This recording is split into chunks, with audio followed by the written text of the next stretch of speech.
Yet makes his return. He was supposed to be out 2 to 4 weeks. Misses just one game. Returns against Golden State with 29 points this past Wednesday night and ready to go here against the Kings. Well, Marv, everybody knows how much Allen Iverson loves to play in the games. He's a bundle of energy. He's great without the basketball, and he loves to work the baseline. You see the slashing move.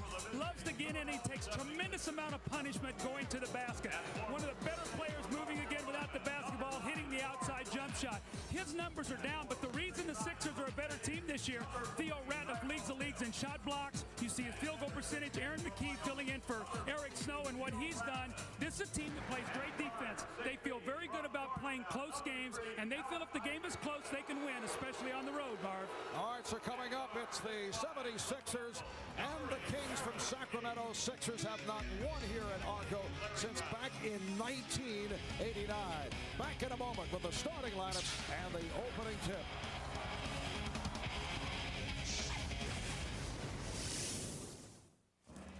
Hey guys, check this out.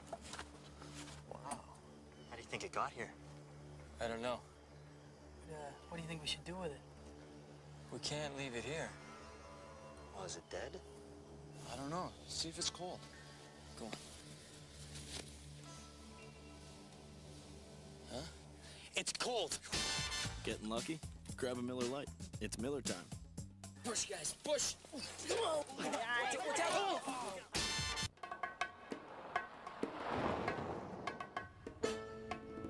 You behave yourself, Angus. Rear seats that fold down to create over 67 cubic feet of cargo space and an all-too-convenient retractable tray table.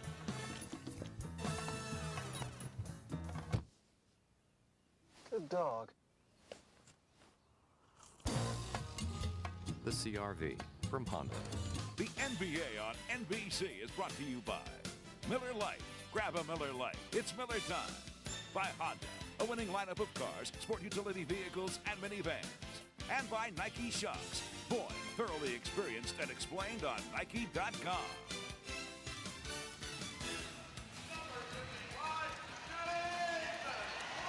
Welcome back to the capital city, Sacramento, California, on a beautiful 52-degree day. For the 76ers, it's the finale of a 3-game road trip. And all these guys playing hurt. George Lynch, Theo Ratliff, Tyrone Hill. That's the front line for the 20-8 76ers. And Allen Iverson and Aaron McKee in the backcourt. McKee coming off consecutive games of 24 points. For the Sacramento Kings, who are playing game 3 of a 7-game homestand, 13-1 at home. Chris Webber, as we mentioned, playing with the stomach flu. Vlade Divac, Peja Stojakovic, who has emerged in this his 3rd NBA season. And Doug Christie has done a good job coming over from Toronto at both ends of the court, along with the colorful Jason Williams. And there's the head coach of the Kings, Rick Adelman, who was in the final season of a 3-year contract, received a 1-year extension at the start of the season, and recently received a 2-year extension. So the Kings adding to that, and Larry Brown in his 3rd year as head man of the Sixers, and once again Larry has been instrumental in lifting a franchise, as he did with the Pacers, the Clippers, the Spurs, and the Nuggets. So we're set for the Kings and the Sixers right here, set to check in with Jim Gray. Jim? All right, thank you very much, Marv. I spoke to Tony Kukoc, and he had a very interesting assessment about the 76ers. He said when everything is right, someone finds a way to make it wrong. Then when everything's wrong, we somehow find a way to win.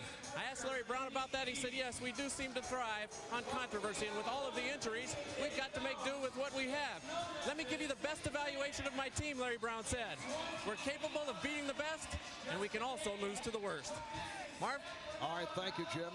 Doug, do you get the idea that Larry Brown is more effective when there is a crisis, which was certainly the case last week when he took a couple of days off from practice? Yeah, I think that's the case. And I think also, remember our good friend Chuck Daly used to say, don't trust happiness. And I think Larry Brown follows that motto very often.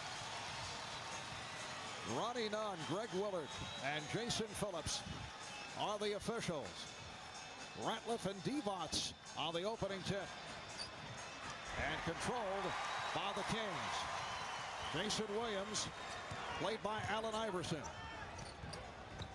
Chris Webber, guarded by Theo Ratliff, intended for Doug Christie and knocked out of bounds by Tyrone Hill. Marvin, we see the matchup. That time Chris Webber was matched up against Theo Ratliff. If that's the case, Ratliff does not like to play jump shooters. They have him away from the basket. It'll open up lanes to get to the basket for Sacramento. All right, here's Divac kicking it out. Christie able to save it. Christie shooting over McKee from three-point range. And the 76ers to the offense for the first time. Philadelphia 76ers leading the NBA with 13 road wins. They've won their last 6. Iverson. Allen Iverson gets it going. You know, it's amazing, Marv. You know, as a player, when you miss some time with an injury, it seems like it's tough to get your timing back. It's like he's never missed a beat being out. And Iverson with the steal. Iverson ripping by Divac and draws the foul. A whistle from Ronnie Nunn. He's so good at playing the passing lane. Sometimes you underestimate just how quick this guy is, but he gets in the passing lane. The soft pass from Vlade Divac, and Allen Iverson is laying on this pass the whole way. The referee held the whistle here, waiting, I think, to see if Iverson was going to score. When he didn't, he called the foul on Vlade Divac. But, you know, Mark, one of the things that Philadelphia loves to do, they love to get to the free throw line. Iverson shoots 39% from the floor, so you can't let him get to that line 8, 9, 10 times. You're going to be in for a big game from him, so you've got to keep him off that line. You know, I never understand that kind of call, and we see it from time to time. Why should it matter? I agree with you. If the guy scores, if it's a foul, it's a foul. I couldn't agree with you more. Webber looking for position. Here's Christie digging to the baseline and then gives it to Stojakovic. And he hit. Kojic Stojakovic from downtown, and he's a guy's taken over as the starter with the departure of Corliss Williamson and has had a terrific season. Well, his defense is much better this year as a starter. He's not looking to just score off the bench, and he's a very good rebounder, too. McKee, Aaron McKee claiming that he was fouled. Aaron McKee also playing hurt, bothered by a sprained knuckle on his left hand. Divac showing the ball and backing his way. Rejected. Ratliff, who leads the NBA in that department, comes up with a block. Iverson with a pass to Lynch, and they'll reset. Iverson coming out with a lot of energy here at the start. Iverson. Stojakovic on the rebound. That's what you got to do. You got to make him shoot jump shots. Don't let him break your defense down. Jason Williams. And this game going at the pace that we expected. Well, Philadelphia's got to control this crowd with their half-court offense. They're going to go into McKee in the post against Jason Williams. That's the matchup they love. We talked to Larry Brown about it yesterday. They've gone in there twice. He has 2 scores. Nice move by McKee around Williams, and the Sixers have an 8-3 lead. 3 of the last 4 shot attempts by the Kings have been from downtown. Here's Webber. Yes. See, that's the shot he can get, Mark, because Theo Ratliff does not want to come that far out on the floor. Vlade Divac last time lost control of where Theo was. Had he kicked the ball out, Webber would have had an open shot. Now here's the double. Christie coming over to help. It leaves Iverson open. Finds the open man in George Lynch, and he drains a three-pointer. And George Lynch shooting 27% from the three-point line this year, so that's a welcome sight for Larry Brown. 11-5, Sixers with the lead. We played just over 3 minutes. Stojakovic, very tough angle. Well, Mark, remember we talked yesterday to Rick Adelman. One thing he said to us was, we're trying to get to Stojakovic to use a ball fake to get into his jump shot. That's exactly what he did there to create space. Williams with the steal. So here come the Kings. Now down by 4. Webber. And Iverson pushing it down. Iverson takes all the way. Allen Iverson. 6 points, 3 assists, and 1 steal for Iverson. Stojakovic and Iverson able to field the long rebound. That's what happens when you're firing from three-point land. Yeah, they can't be too quick on that trigger, Marv. They got to go inside, and then they can always go back outside. Quick shots will get you in trouble. Again, McKee on the post up. Again, there's help. Shot clock down to 7. Hill and a foul.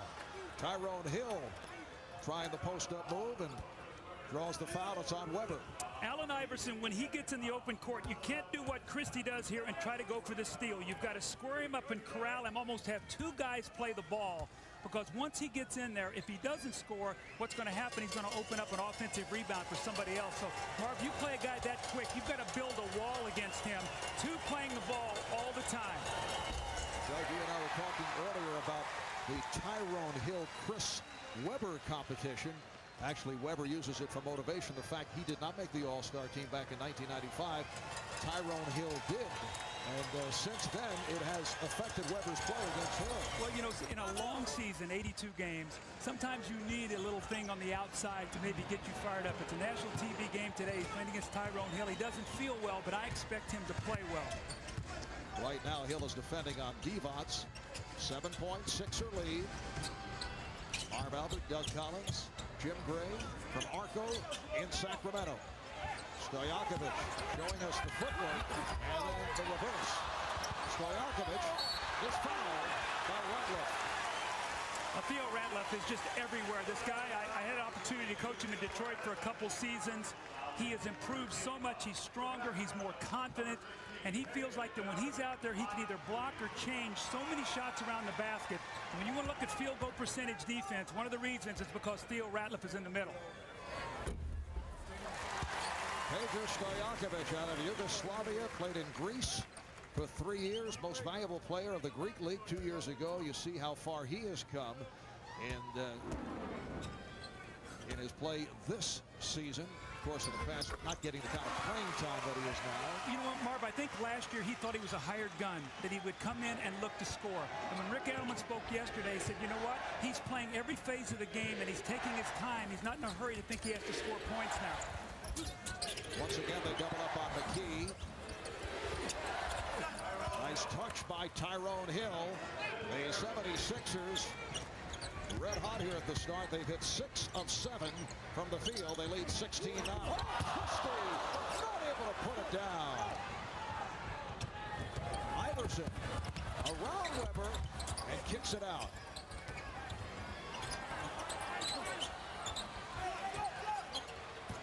Iverson wide open for 3. And Christie with the save. Here's Stojakovic. Sacramento got that ball down court in position to hit a shot within 4 seconds. That's how quick the pace has been.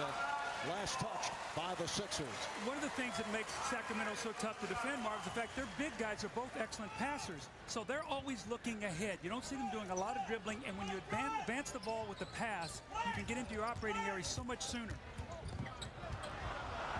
Stojakovic able to recover and then fired one up. Webber with the rebound. Stojakovic from Webber. Well, this guy is a player. He really has improved. Marv, he's bigger, he's stronger. Look at his body. He's more confident. He knows he now belongs in the NBA as a starter. He has scored 9 of Sacramento's 11 points. Iverson to the fadeaway. And again, the Kings on the run. Jason Williams. Here comes Iverson.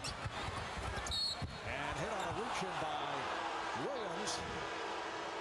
What a move by Iverson. He turned Jason Williams around off the dribble. Timeout called. Just under 6 to go in the first.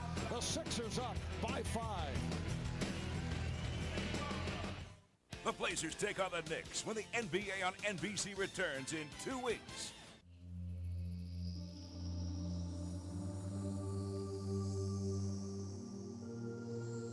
Premise. Take one of the best-selling cars in America. Add extra features like an automatic transmission and air conditioning. Include a 6-speaker stereo cassette with a CD player. All offered to you with $1,000 in savings. It's called the Accord Special Value Package from Honda. And it's proof that you can have your cake and eat it too.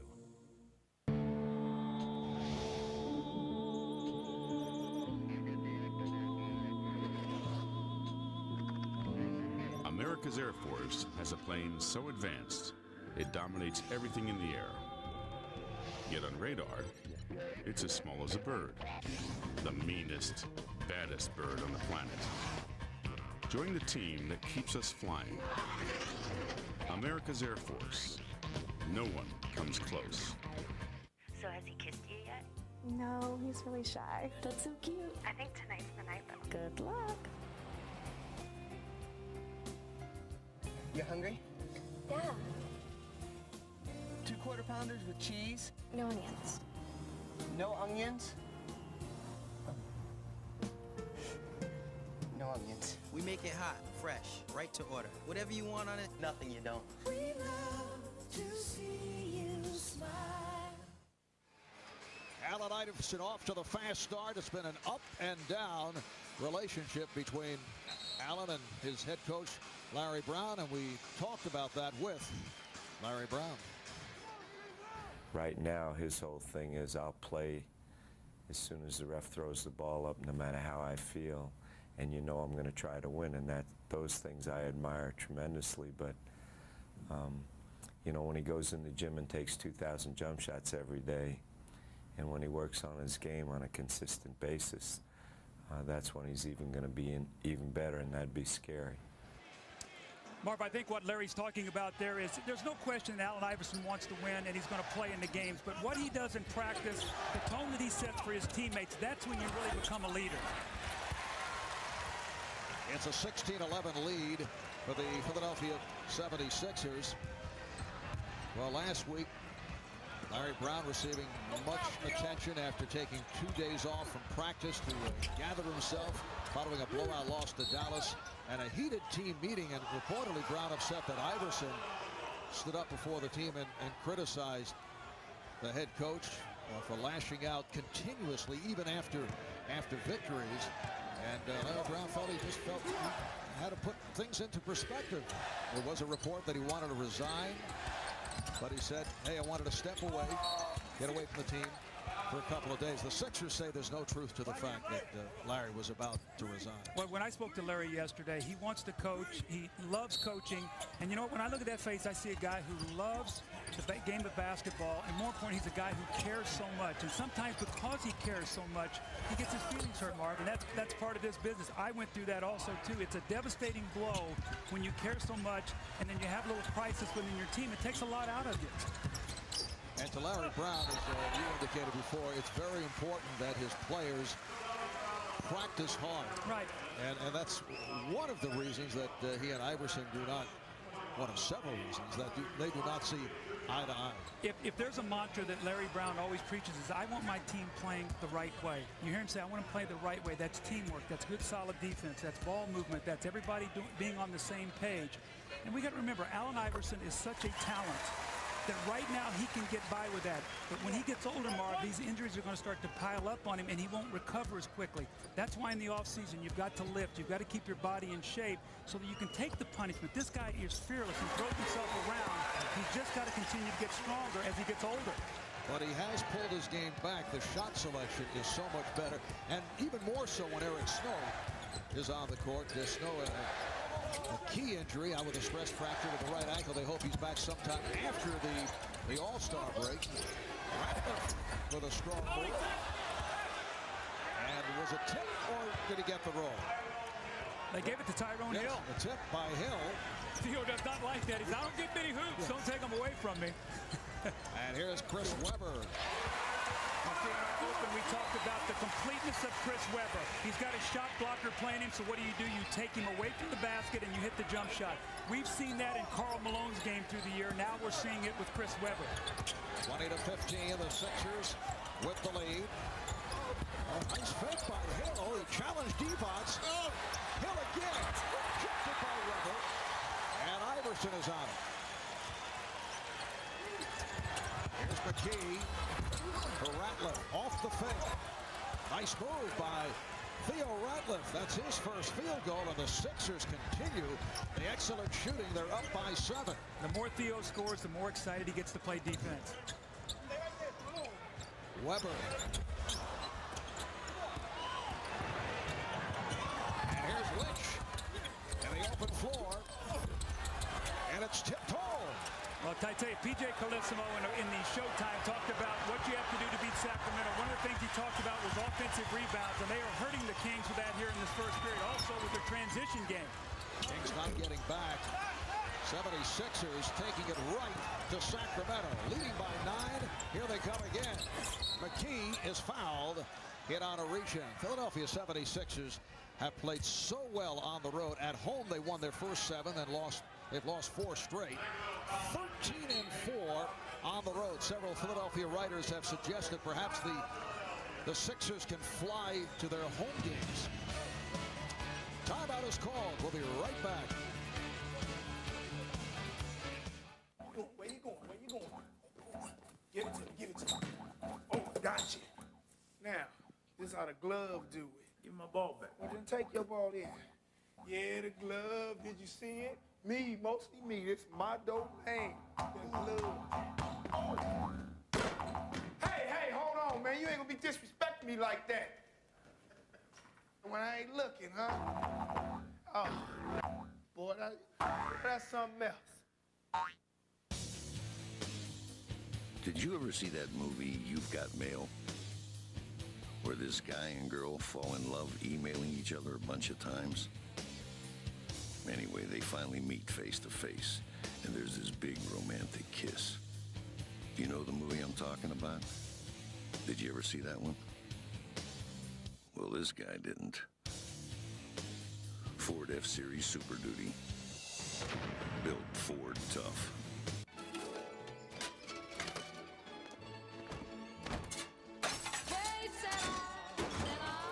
Lost it, need it cheap, or just can't find it anywhere else? eBay. College football's most electrifying player, Michael Vick, leads number 5 Virginia Tech versus Clemson in the Toyota Gator Bowl. New Year's Day at 12:30 Eastern on NBC. Good start for the Sixers. They've hit 10 of 19. They've come down with 5 offensive rebounds. They had their biggest lead, 9-point advantage. Talking a moment ago about their success on the road. You know, Doug, they were considered to be a pretty good road team last year. They went 20-21, which turned out to be their most road win since 85-86. But look at 13-4 at the start of the season. Well, the key is they win close games. And, Mark, to win on the road, you're probably going to be in a lot of close games. Set play out of a timeout. The reverse for Theo Ratliff. The great pass from McKee. That's now 14 points in the paint for Philadelphia. Sacramento has 2. They've been in love with the jump shot. Let's see if they go inside. 26-15. The Sixers with the lead. Just under 3 left in the first. Stojakovic, and they continue to fire from long range. Iverson backing it up on Christie. Iverson shooting the 3 and hits. Allen Iverson with 9 points to go along with 4 assists, and this crowd becoming impatient. Normally Sacramento gets off to very good starts. Today the team has been energetic. Has been Philadelphia, but there is a power move they have to have more of that. You got to get that defense collapsed. You've got to attack inside before you start launching all those jump shots. Rick Adelman about to make some changes. Scott Pollard and Bobby Jackson over at the scorer's table. They'll come on in a moment.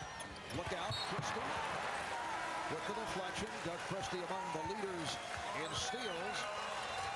And now Jason Williams and Vlade Divac will sit down, and the crowd anticipating a little energy rush with Pollard and Jackson on the floor. And Marv, such a great point, because coming off their bench are energy guys and good defenders. Here's Aaron McKee going at Bobby Jackson and kept alive. Another Sixer offensive rebound.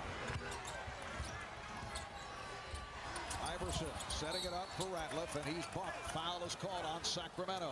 Remember now, when Iverson played against Sacramento last year in Philadelphia, he had 50 points, and he did it by getting in the lane and getting inside. I think when you play Iverson, you've got to keep him to the outside of the floor, Marv, because when he gets inside and your defense collapses, he's got passing lanes.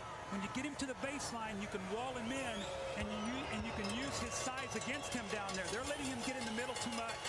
And Allen's had a lot of room to operate here in the first quarter. That foul was called on Stojakovic. Now Todd McCullough has come on for Tyrone Hill. Leads with 5 points. And Hedo Turkoglu, the 6'8" rookie, a first-round draft pick out of Istanbul, Turkey, was a question mark with a sprained ankle. has checked in for the first time. He's been a big crowd favorite this year. Well, he's a guy that has more athleticism than when you look at him, you think he's not very quick, but he's quick, he can jump, he's got great range on his shots, and you take Stojakovic out and you come in with Turkoglu, so you don't lose much there in terms of offense. Stojakovic, the leading scorer for Sacramento with 9, 31-17 Philadelphia. Bobby Jackson handling against Allen Iverson.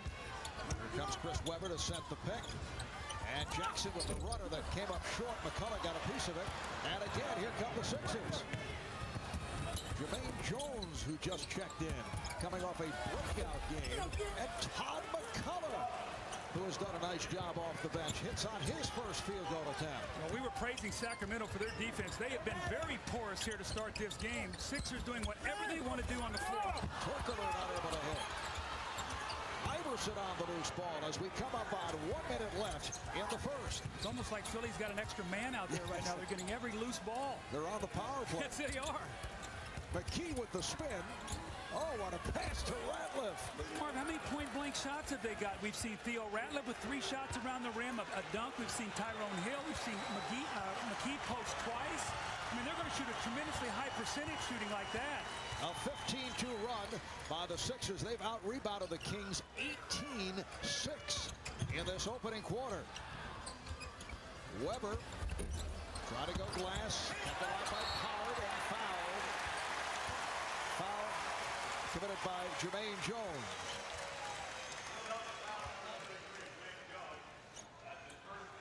The secret of the Sixers has been inside play. McCullough gets below the dotted line, catches it, gets the kind roll, so he posts Webber, and then they follow it up with another play, getting inside and getting an easy score. So right now the Sixers' game plan is we're going to tack inside. We're going to force you to play defense, and it's working right now.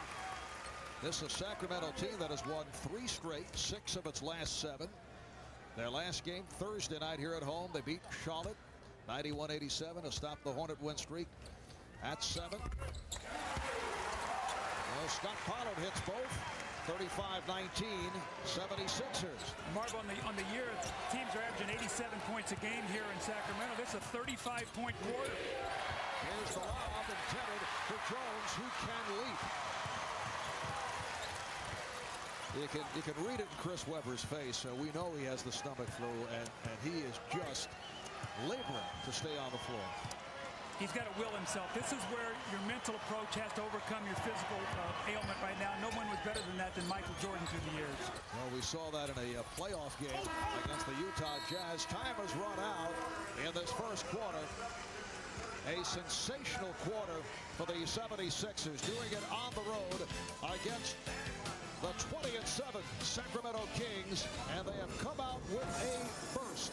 After 1 at Arco, it's the Sixers 35 and the Kings 19.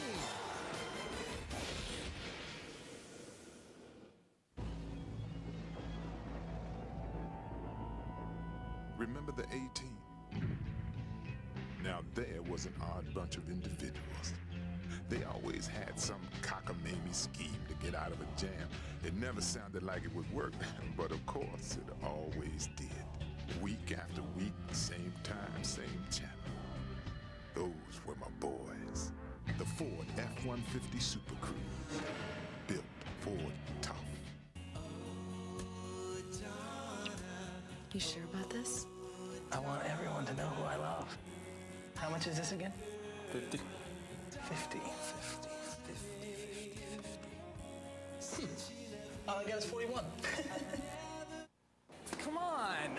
I get it fixed, Donna. Very funny. Next time, use the Visa check card instead of cash or checks. It'll get you in, out, and on with life.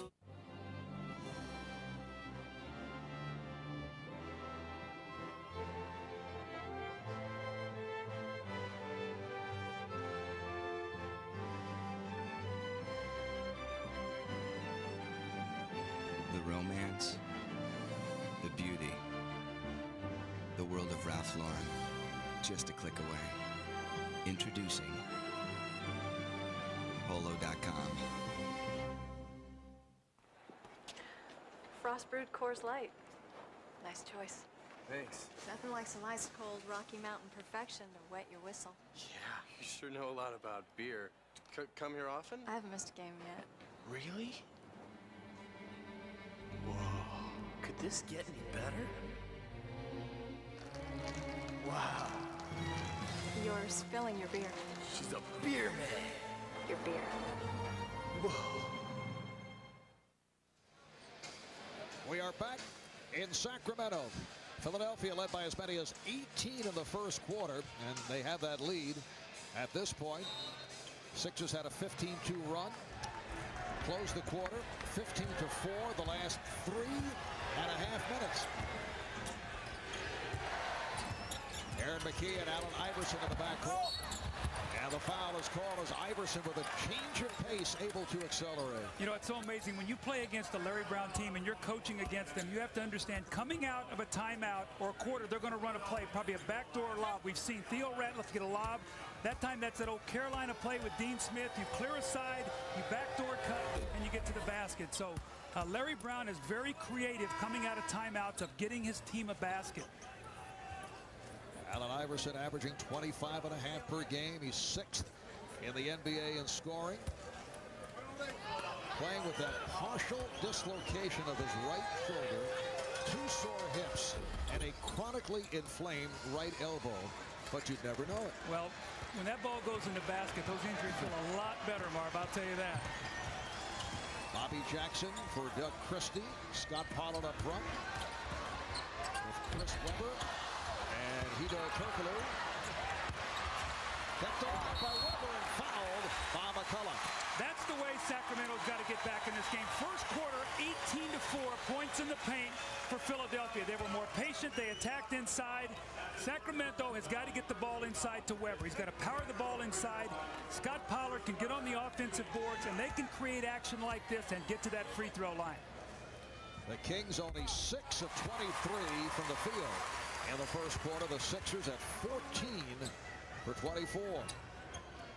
The Sacramento Kings, with their record of 20-7, have equaled the best start in the history of the franchise. Go back to the 51-52 Rochester Royals, who opened at 20-7. Rochester then moving to Cincinnati, then to Kansas City, KC Omaha, and then Sacramento. Talk about Cincinnati, you're talking about the Royals of Oscar Robertson and Jerry Lucas.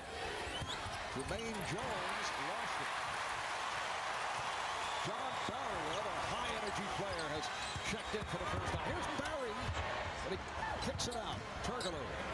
And Barry over Jones for 3.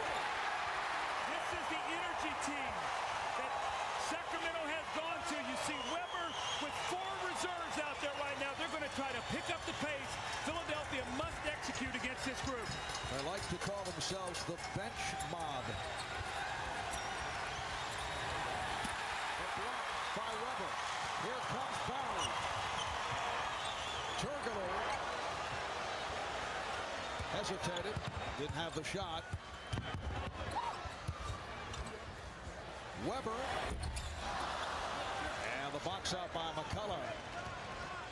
Kevin Ollie, who just came on. Kevin Ollie played very well the other night in the absence of Allen Iverson. A victory over the Jazz in Utah. Kevin Ollie in the starting lineup. As Iverson unleashes, we get a whistle and a 3-second violation against the Sixers. When you play here, you cannot turn the ball over. PJ talked about that in the Showtime. You've got to take care of the ball because you give Sacramento extra possessions as they're trying to climb back in this game. Turkoglu turns and shoots.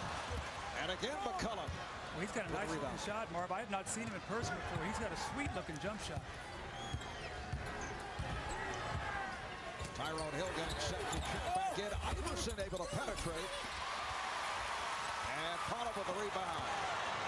2-on-1. Fouled by Ollie. When Allen Iverson penetrates to the basket, one of the guards has to get back, and Kevin Ollie did. But one of the other players has to get back also because you got one of your guards now buried under the basket, Marv. So if Sacramento can defend and rebound and keep Iverson on that baseline, then they can get some of those baskets in the open court. Theo Ratliff will in a rest as Chris Webber shoots two. Nice friendly rim for Chris. A reminder, tomorrow at 4 Eastern here on NBC, the EMC Skills Challenge among the competitors. You'll see in action tomorrow. Golfing legends Jack Nicklaus and Arnold Palmer, plus David Duval, Nick Price, who will hold out from 172 yards away in today's mid-iron competition. Lots more tomorrow, 4 Eastern on NBC. 6-0 run by the Kings. Larry Brown's done a lot of shuffling and has bypassed Tony Kukoc. We have not seen Tony in action to this point. Kevin Ollie able to keep it alive. Jermaine Jones, another offensive rebound for the Sixers. Well, you know this is going in. You get 3 shots, that was going to go in. Oh, they missed the third one. We're going to get 4 more. Iverson keeps it alive. Crowd looking for a foul on Jones, and they have had a point. It will be Sixer ball, last touched by Sacramento. I tell you, Philly's been on the road, but they look exceptionally quick. Now, they've had 2 days between games, so they have fresh legs. The big concern for Larry Brown is being able to keep this up for 48 minutes. Tyrone Hill, 8 rebounds, 5 off the offensive glass. That's been a major factor. Vote for your favorite NBA All-Stars on NBA.com.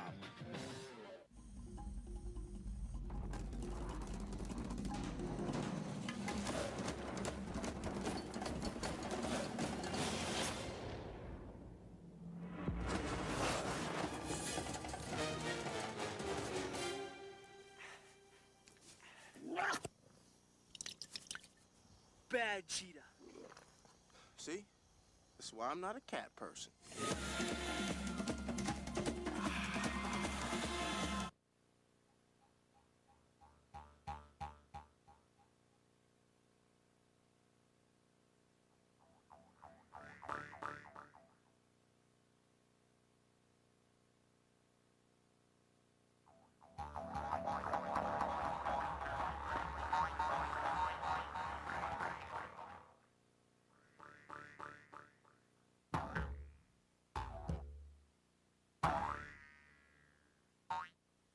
It has the DNA of giants in its sheet metal.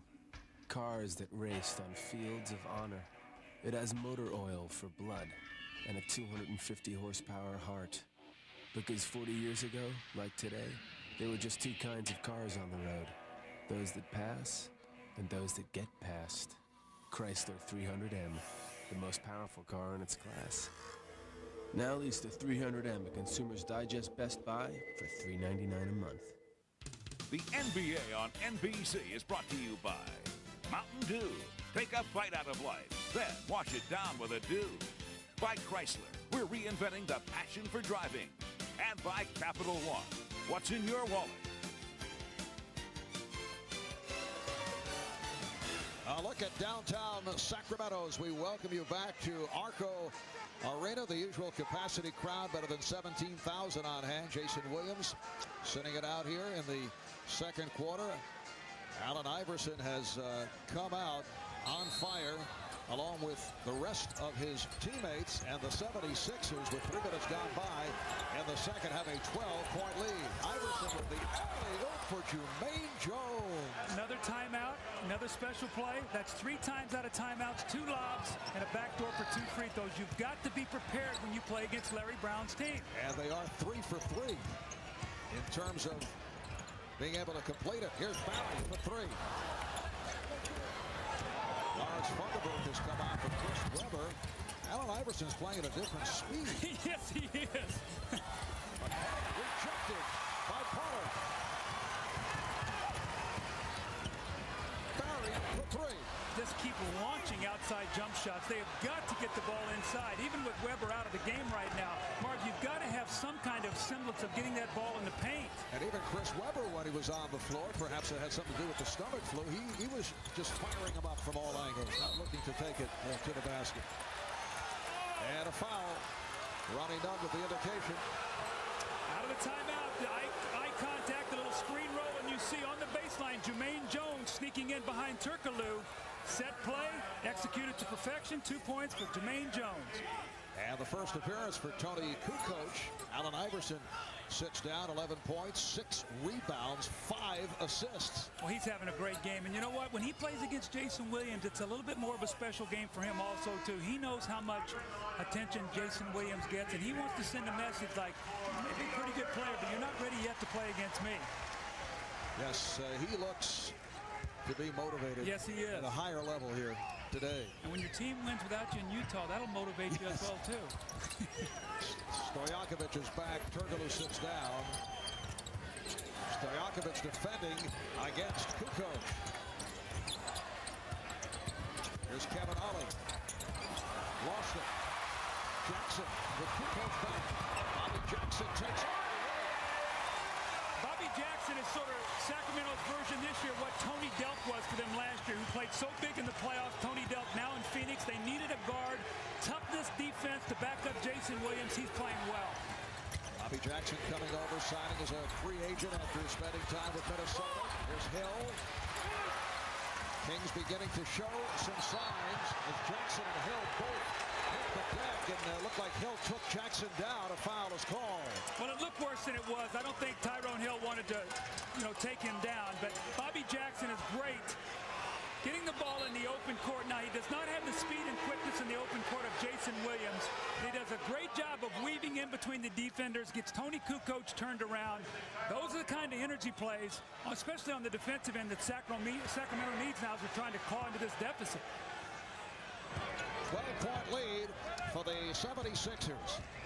This is the first of 2 regular season meetings between these two clubs. Kings have won 9 of the last 13. Sixers have not won here in Sacramento since back in 1989. Vanderberg able to get inside. Dribble penetration, draw the defense, get a layup.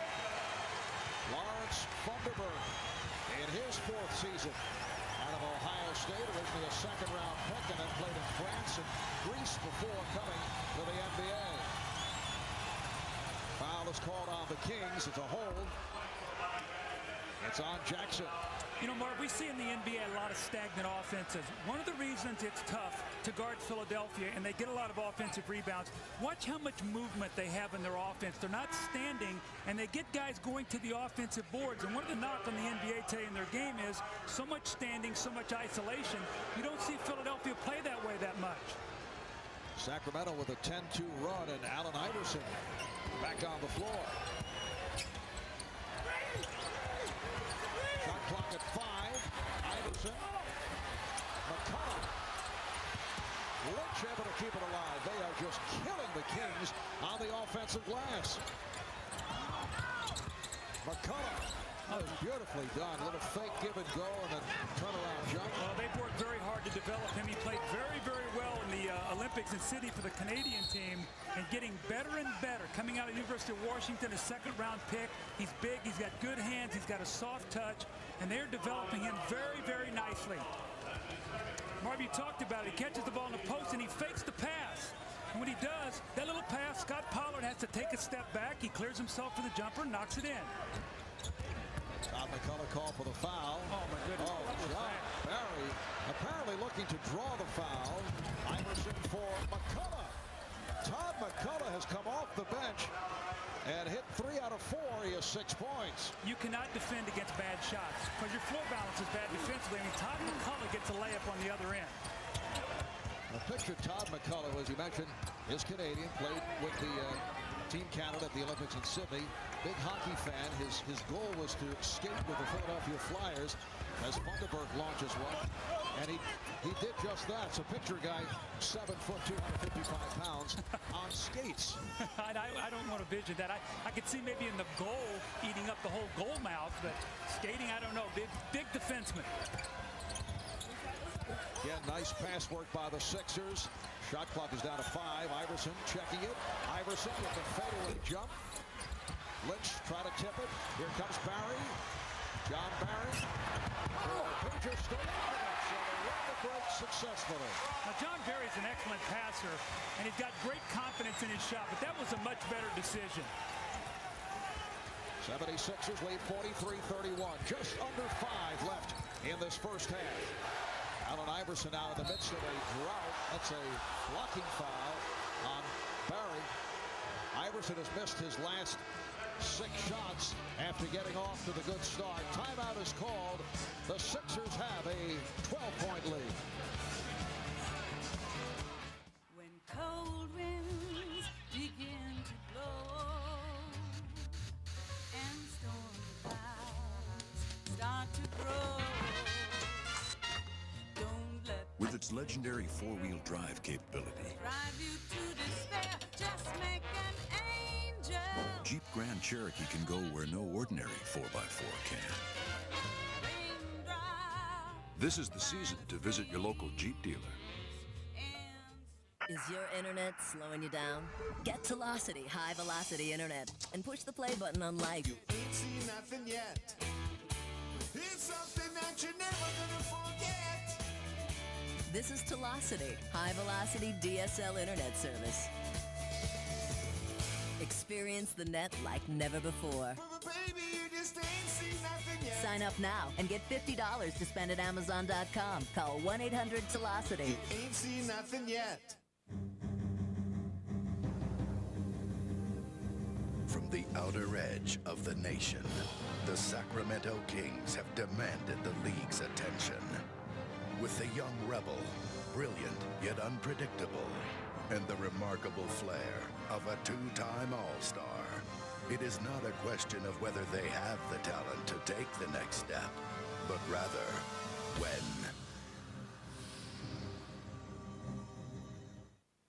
Traffic New York. Traffic Portland. Skyscrapers New York. Skyscrapers Portland. Rose Garden Portland. Madison Square Garden New York. Some things are the same wherever you go.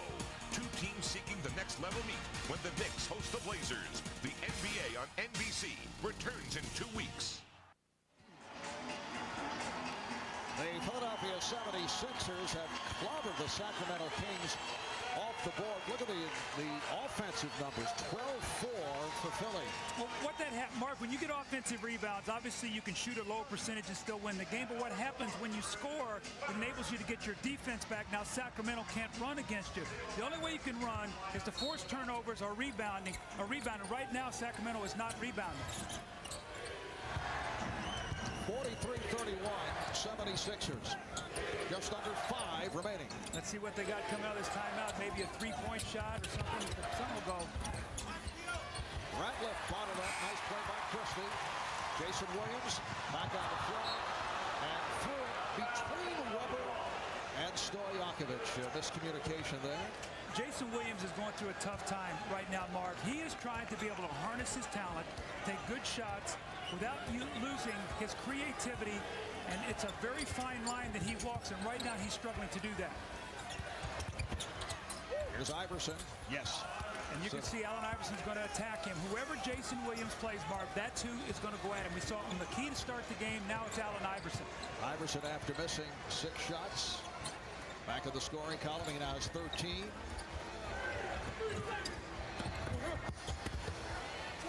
Weber squeezing his way.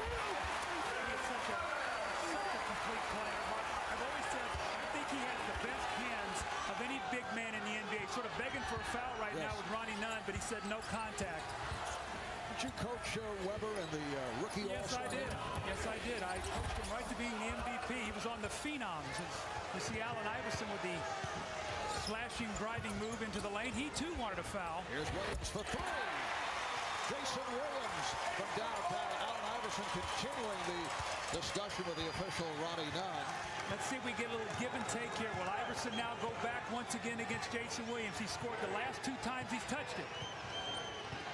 11-point 76er lead. Radliff. Strip. Good play by Pollard. Williams delivers to Stojakovic. Good coach staying right with him. Christie posting.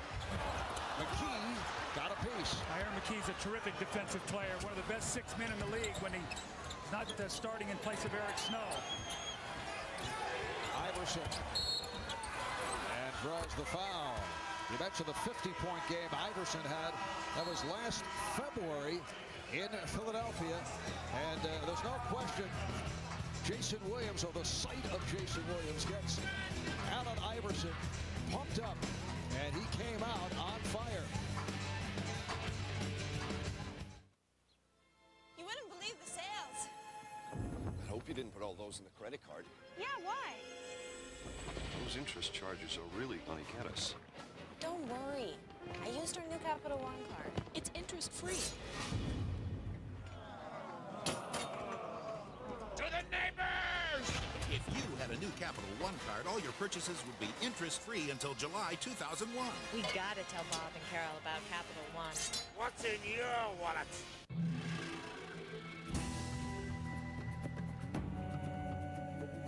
While most people struggle just to get through the winter,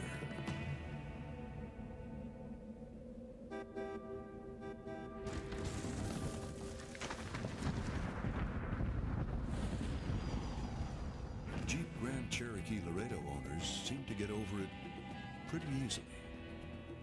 This is the season to visit your local Jeep dealer. Thanks for coming out, guys. Got it, man. So what do you want to talk about? Cindy. We broke up. She was perfect for me. Oh, what a catch. Oh, she sure was. She just tore out my heart and stomped on it. Oh, that's gotta hurt. Yeah, it really does. Oh, you guys are great. Being there for a friend? Grab a Miller Lite. It's Miller time.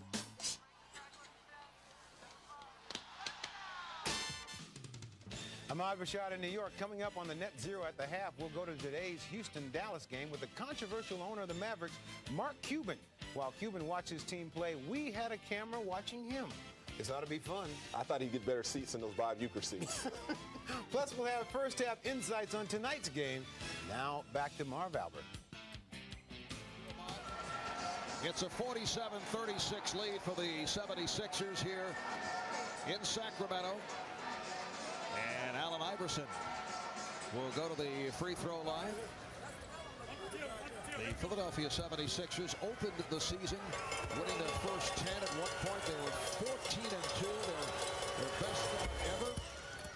The last time the Sixers began the season close to this manner, Julius Erving was their star player. Billy Cunningham was their head coach. Charles Barkley was a rookie. That was back in 1984 and 85. And Doug, that club went out to win 58 games, advanced to the Eastern Conference Finals.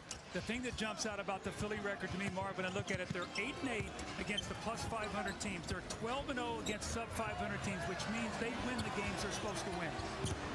Which is the major reason they're so effective on the road. Chris Webber has been doing it from the perimeter. He now has 13, 49-38 Philadelphia. Sixers need something from Kukoc. He's played 5 minutes and had zeros across the board. He's got to get in this game. He had one of his better games against Utah earlier on this road trip. Here's Kukoc coming up short on his first attempt. Jason Williams. Oh, hesitation. Now, see, that's a good shot for him. And, Mark, the reason I say that is he's going towards the basket so he can get a good look at it. When he gets in problems is when he's going side to side and drifts on his shot. And this crowd is all stirred up following the three-pointer by Jason Williams. Nice pass. Kukoc for Ratliff. Well, that's why Jerry Krause nicknamed him the waiter. He said he used to serve the table, and that was a great pass to Ratliff and a big basket to sort of diffuse this crowd. Illegal defense called for the first time against the 76ers. Chris Webber once again doing most of his damage from the outside today, taking Theo Ratliff away from the basket. And then Jason Williams, this is the second time we've seen this today. He's on balance, he's squared up, and he's looking right down the barrel of that jump shot. But then the answer, Theo Ratliff, the 8-point game. Tony with a great pass, Theo with a great finish, and now it's a 10-point lead once again. And Tom McCullough has come on, replacing Theo Ratliff. Iverson now pulls it back. Ratliff with 12 points, 5 rebounds. And getting over an inner ear problem, suffering from vertigo the other day. Not talking about the movie, Doug, which was an excellent movie. Iverson had nowhere to go. Iverson on the recovery, then Christie knocked it out of his hand. But last touch by the Sixers. Well, apparently a 24-second violation call.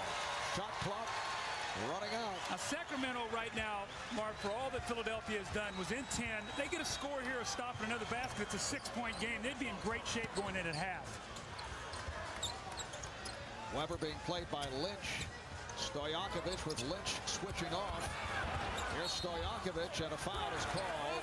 George Lynch was all over Peja Stojakovic. They were chest to chest. When you can shoot the ball, people have to play up on you. And with the rules today saying you can't put your hands or body people, you've got to put that ball on the floor, and that's exactly what Stojakovic did.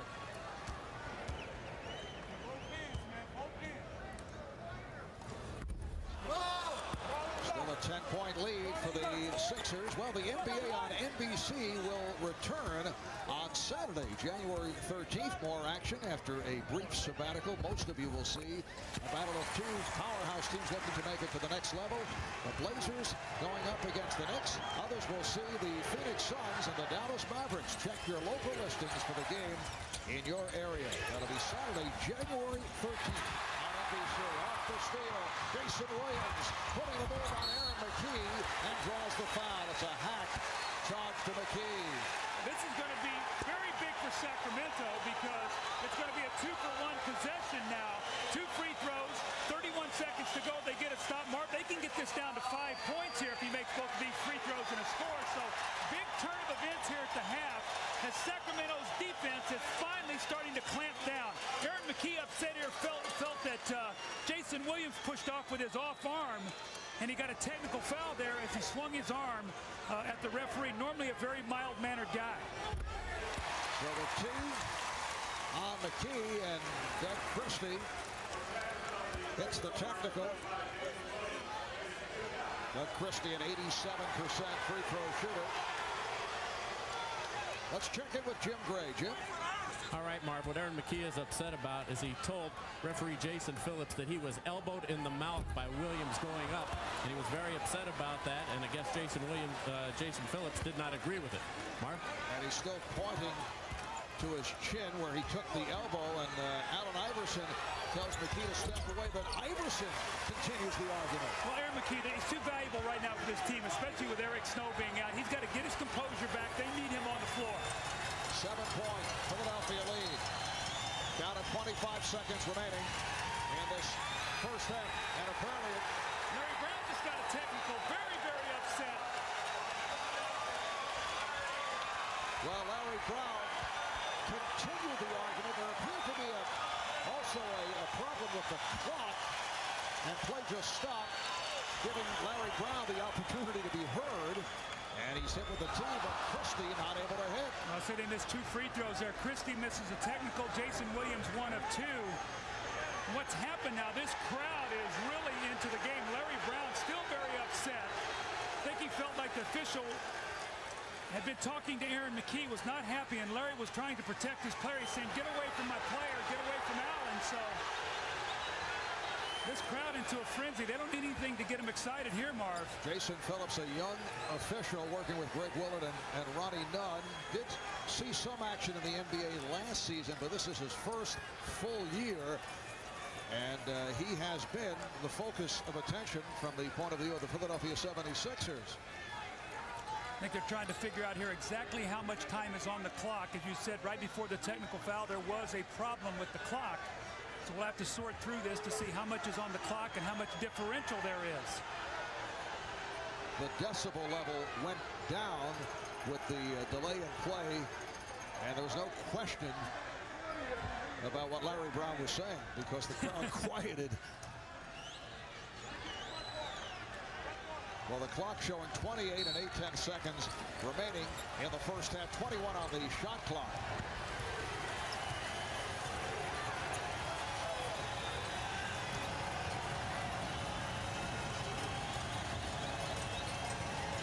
Iverson setting it up on Williams. It looked like Allen Iverson mishandled that dribble as he was trying to pick the ball up. Never really got a good handle on it. And really hit Tony in the ankle. Now, big possession here, Sacramento, as they try to get it to either 5 or 4 here to go into the half. Sixers have led by as many as 18. Here's Weber. It's down to a 5 3-point game. Final seconds. First half. Iverson racing down and hits. It's a 3 at the buzzer for Allen Iverson. How about that first half ending? Well, you know, you hate to criticize what Chris Webber did there, but he took that shot too early, Marv, and in doing it, it allowed Iverson to come blowing back down the floor. And although it was a tough shot, he had 3 seconds here almost, and he goes end to end, gets to the three-point line. He's got 3 guys around him, shoots it over Chris Webber. A miraculous shot and a big shot as Philadelphia now goes in with an 8-point lead after it was cut to 5.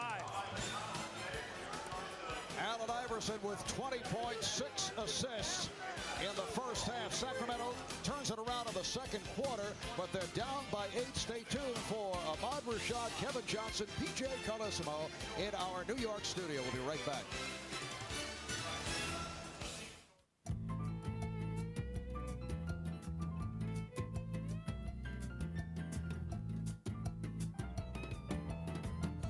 It's always special when you bring your first one home. Chrysler Voyager, re-engineered and redesigned with dual sliding doors and over 45 standard safety and security features. It's the most affordable minivan you can buy. Now get $750 cash allowance on a Consumer's Digest Best Buy. Ever wonder why we make every chicken sandwich hot, fresh, and right to order? It's the same reason we make our mixed salad shakers so much fun.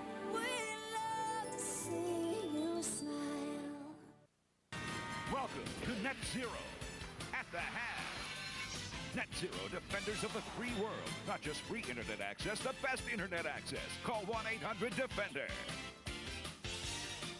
Ahmad Rashad back in New York with Kevin Johnson and P.J. Carlissimo. Peter Vesey is hunkered down, putting another log on the fireplace. And right now, let's take a live look in at Indiana, where the Pacers and Spurs are late in the first half. Spurs again, the bench has been big. Malik Rose, 10 points off the bench. All year, the San Antonio bench has come up big. You see Steve Kerr on the floor. Antonio Daniels couldn't go tonight, so both of the San Antonio point guards not available. Tim Duncan, Reggie Miller, both quiet first half for the most part. You know, Isaiah's still trying to find that lineup and that group of guys that he can go with and develop. Steve Kerr, great shooter. Tim Duncan with a chance to get on it, but really quiet first half for Tim Duncan, but San Antonio.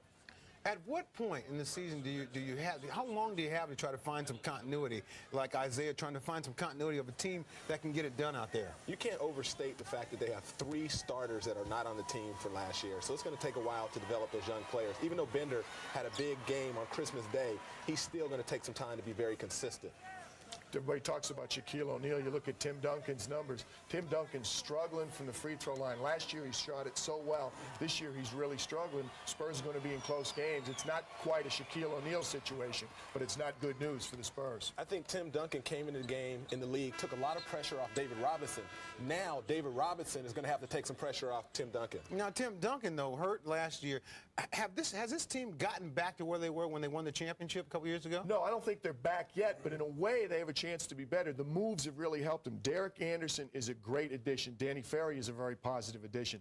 Tim Duncan, I don't think he doesn't believe he's back yet. I think the leg is fine. He's not quite playing with the same confidence, but Sean Elliott's playing better, I think, than he played 2 years ago when he won the championship. They're still in striking distance, too. They're not very far out of that division. They'll be okay as the season This has been the problem for them tonight. They're not playing well on the road. They're not taking care of business against the lesser teams, and you got to say Indiana right now is certainly not one of the premier teams in the league. Philadelphia, Sacramento. I have the feeling that Philadelphia is this team that says that they're weak out there in the East. And even though they got a good record that they have, I think they're out trying to prove what kind of team they are. The 2 stars, Iverson has 20 points first half, 15 points for Weber. But Sacramento's trying to establish their defense. They're the 6th best defensive team this year. Last year, they gave up 102 points. This year, down to 89. They didn't start out well defensively the first half. They picked it up a little bit down the stretch. Speaking about the first half, Coach P.J., those points you made in the pregame are standing up. Well, they're holding up so far. Offensive reboundings we thought was going to be big. Philadelphia with 12 boards at the half. Transition defense, they've done a great job. Sacks only got 7 points. And turnovers for them, relatively taking care of the ball. 8 turnovers. They have to continue to do that. They're playing so well on the road. They've played so many road games already. Yeah, Philadelphia's 13 13-4 on the road into tonight. And Sacramento's 13-1, so you get the best road team and home team playing each other. Knicks at Minnesota. Here's a team now. If the Knicks can win this game, they'll have a 4-game winning streak. That's the most wins they've had all season in a row. They lead at the half, 46-38. The whining is working. See, they're defending tonight. They've locked up KG. Kevin Garnett got off to a great start early. Hasn't done anything since then. At one point, Minnesota went over 6 minutes without scoring. That's Knick defense. Knicks are going for the 25th straight game of keeping a team under 100 points. When they do that, they don't lose. They're going for the NBA record. So Minnesota has to score more. They're a good offensive team, one of the worst defensive teams in basketball, though. All right, coming up, a special look at one of the NBA's most talked about owners, Mark Cuban.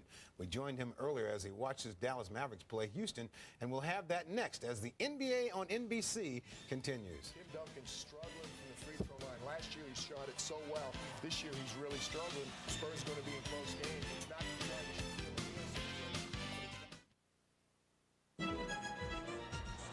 Ever found yourself here? Waiting for the privilege of paying just to get in? That's how people feel when they realize how much they've been paying for internet access. You, on the other hand, are no fool. You log on to the internet using NetZero. It's fast, reliable, and it's totally free. You never pay a monthly fee. Ever, ever, ever. NetZero. Not just free internet access, the best internet access.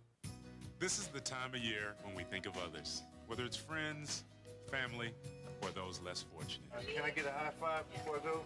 My man. It's a season of giving, but the most precious gift isn't found in a store. It's simply our time. It only takes a moment to show someone you care. And we can all make a difference, one smile at a time. Yeah, that's what you want? From our NBA families to yours, have a happy, safe, and peaceful holiday season.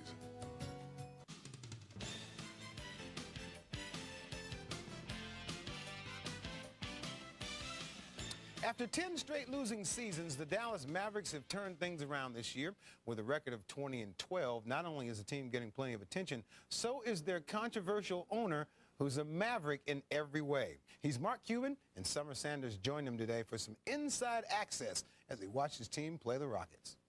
Do you get nervous before the game? Oh, yeah. Every game? Hell yeah. Yeah, you think I was playing? All right, so what are you going to wear today? Fashion is important to you, you know? I heard like 80 grand on suits or something like that. 12 grand on shoes. There's a time and place for everything. Okay. Right? Yeah,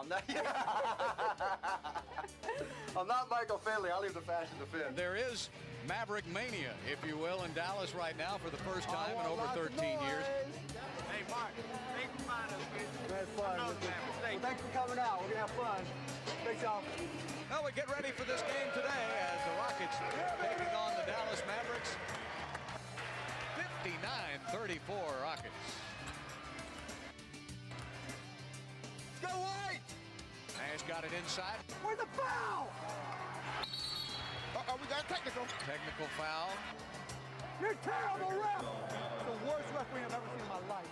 You know, no matter what I say, I'm going to be painted as a whiner, right? But the bottom line is you're seeing it, right? It's not fair to the people who are coming to this game. It's not fair to the guys who are playing their heart out there. Maurice Taylor. Oh, my goodness. How about, what's your response to people who say maybe you are a little bit too passionate and about Tell them to buy a team, they can do whatever they want.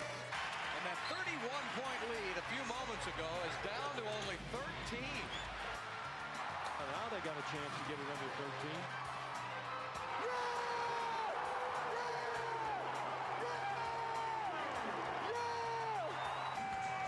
You knew you weren't going to beat Dallas by 31 points. Nash kicks it. Ball is loose on the floor. Anderson gets it up ahead. Stevie Franchise puts the capper on the game. Hard loss, baby. We'll get him next time. Thanks, man. Well, obviously the Mavs did lose the game this afternoon, 114-99 to Houston, but it didn't affect Mark Cuban's enthusiasm. He has a ton of that. I wonder why can't he get a better seat than the one up in the rafters? No, you know, the reason for that is when he's sitting down front, he's chastising the referees and he's getting fined. So now he's up where they can't hear him. The referees in the league put him there. Stu Jackson suggested he sit in the upper deck. Cuban's great for the game. His energy, his intensity. He's got Dallas rocking. They're excited. Finally got some help from Mike Finley with Nash and Dirk Nowitzki. Got that German pronunciation right. They're excited in Dallas. He's backing up. He's letting them hire coaches. He's letting them trade for, get players, pay players money, new plane, great accommodations. He's stepping up. The players feel he's behind them. That's special. Both you as a former player, you as a former coach, you'd want an owner like that who gives you every possible chance to win. Especially because he got deep pockets. You want any owner with deep pockets. He just said he'd take any owner. All right, one more note. Peter Vesley phoned in from in front of his fireplace with this bit of news. The Vancouver Grizzlies are putting their star forward Sharif Abdur-Rahim on the trading block. They're trying to loosen up some salary cap room and stockpile some first-round picks. Coming up, we'll take you back out to the game you're watching for the start of the second half. Thanks for joining us on the Net Zero at the half.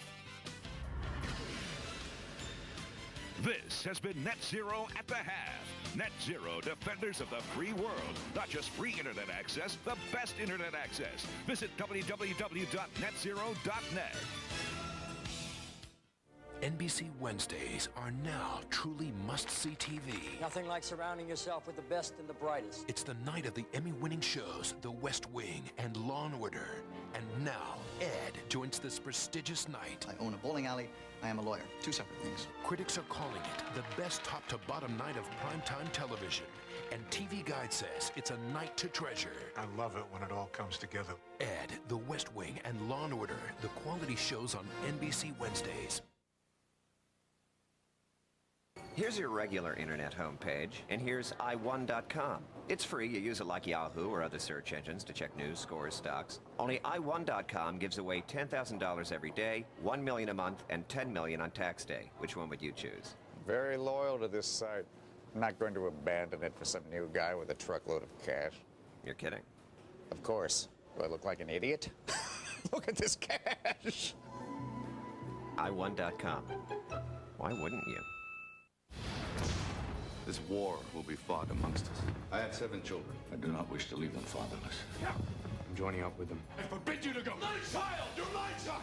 We have to do something. I'll come back. I promise. When the battle comes home, where would he hide his children? A father's only choice is to become a hero. Mel Gibson, The Patriot. This month on Direct Ticket Pay-Per-View on Direct TV. Thursday, it's out with the old and in with all new episodes of Must-See TV. Yes! On Friends, Phoebe's old boyfriend, Hank Azaria, is back. But what's going on between Phoebe and Joey? Dinner tomorrow night. I'll pay for myself. And Jack and Karen's friendship hits an all-new level. Finch gets slapped around, too. You're not a man. All new episodes of Friends. Weber, Will and Grace Just Shoot Me at ER NBC Thursday. We are back at Arco Arena, Sacramento, California, Philadelphia, with an 8-point lead at halftime. Marv Albert, Doug Collins, and Jim Gray. And the Sixers, Doug, came out on fire, led by as many as 18. Allen Iverson with a big first half. But you take a look at the key numbers in the first half for Philadelphia. Offensive rebounds, second chance points. Well, they had great energy, and what they did, they attacked the basket early. They had points in the paint in their favor. The Kings settled for a lot of outside jump shots. The rebounding big for Philadelphia. And you can see, though, in the second quarter, Sacramento sort of geared their defense, got back in the game. But for Philadelphia, the key is Allen Iverson. He brings so much energy. He got them off to a great start. Movement without the basketball. He hit a little outside jump shot, drives it to the basket, gets inside. Once again, stepping out, hitting the three, and then the big shot at the end of the half, a big boost for his team to get them going back here in the third period.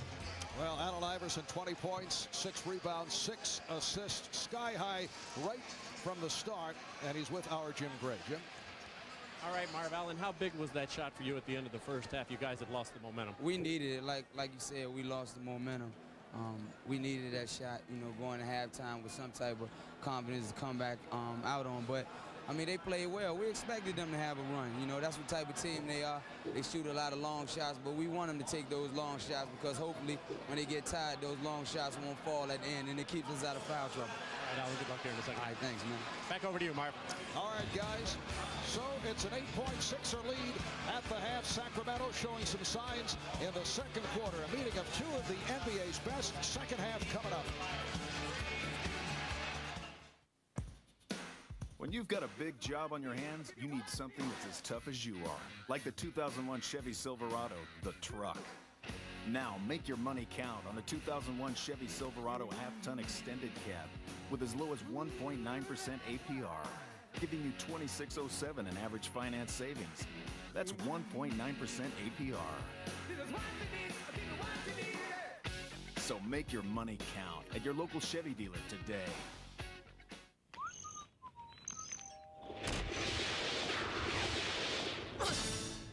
Okay, who are you? The milkman? Do you have a sidekick? No. A nemesis? A what? A bad guy. I'm a people person. Have you been fighting crime long? I don't fight crime. What do you fight? Osteoporosis. A never-ending supply of milk. And chocolate milk. Want strong bones? Calcium may help prevent osteoporosis. This Monday, You investigate, what did you call it? Miraculous. Miraculous. Phenomena. Discover the difference between a mystery and a miracle. And this cloth is healing people. Mysterious Ways returns this Monday with all new episodes. We've stumbled across something that's going to save millions of lives. All new Mysterious Ways, NBC Monday, New Year's Day, 8, 7 Central. Ready to go in the second half. The Sacramento Kings 13-1 here at home. The only loss back in mid-November to the Los Angeles Lakers. They won their last 9 here at Arco. It's the best home start in the history of the franchise. And the 76ers, on the other hand, 13-4, best road record in the league, and they have won their last 6 away from home. Well, I think it's very important for Sacramento in this quarter to establish your defense. The team they have now on the floor got off to a horrible defensive start. Philly had 35 points in the first quarter. They have got to set the tone right now for their team. Allen Iverson, Aaron McKee in the backcourt, George Lynch, Tyrone Hill, Theo Ratliff up front. McKee's pass picked off. Vlade Divac just fell down to the backcourt, but he's all right. He slipped. And that pass through the hands of Doug Christie. They've changed the matchup, Marv. They now have Christie on McKee and Jason Williams on Iverson. They want to take away McKee's post-up, but Jason Williams is going to really struggle trying to handle Iverson. Yes, Aaron McKee really hurt the Kings right at the start. Traveling violation is called. And Rick Adelman has Jason Williams in the backcourt with Doug Christie, Vlade Divac, Chris Webber, and Peja Stojakovic on the front line. Well, Stojakovic and Webber had a good first half. They combined for 27 points, shot 10 of 20 combined. The rest of the team only 5 of 20. Christie has been quiet. Lynch with the rebound. Iverson. Here's Iverson. Yes. So Allen Iverson has hit his last 2, hit the buzzer basket. A 3-pointer at the end of the first half. Iverson now has 22 points, and the Sixers open up a 10-point lead.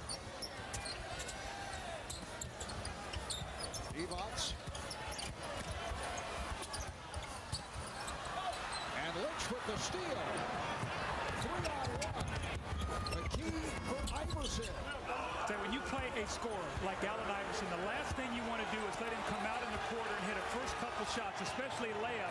Because you know Marv, he has no conscience. He's going to keep shooting the ball. He took 40 shots against this team last year. And again, the crowd getting impatient. Here's Stojakovic. Slow start here at the start of the third quarter for the Kings. I think the matchups are bad right now for Sacramento to where they're playing. They have to force Christie to play McKee. This lets Iverson run loose, and you see what's happening right now. He's off to a great start.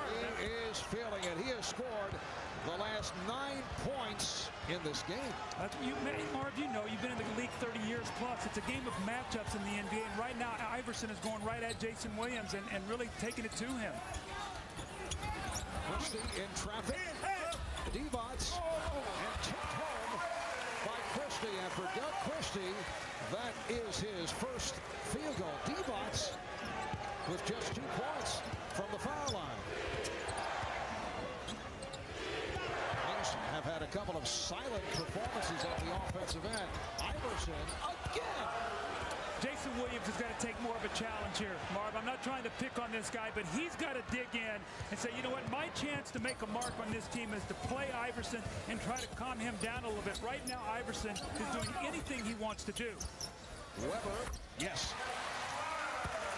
Chris Weber has 17 points. Allen Iverson with 28 to lead the way, and the Sixers are up by 12. And Larry Brown's an old-school coach. If something's working, stay with it. And right now, Iverson has got it going. Well, he hit his previous 5 shots. Christie met by McKee.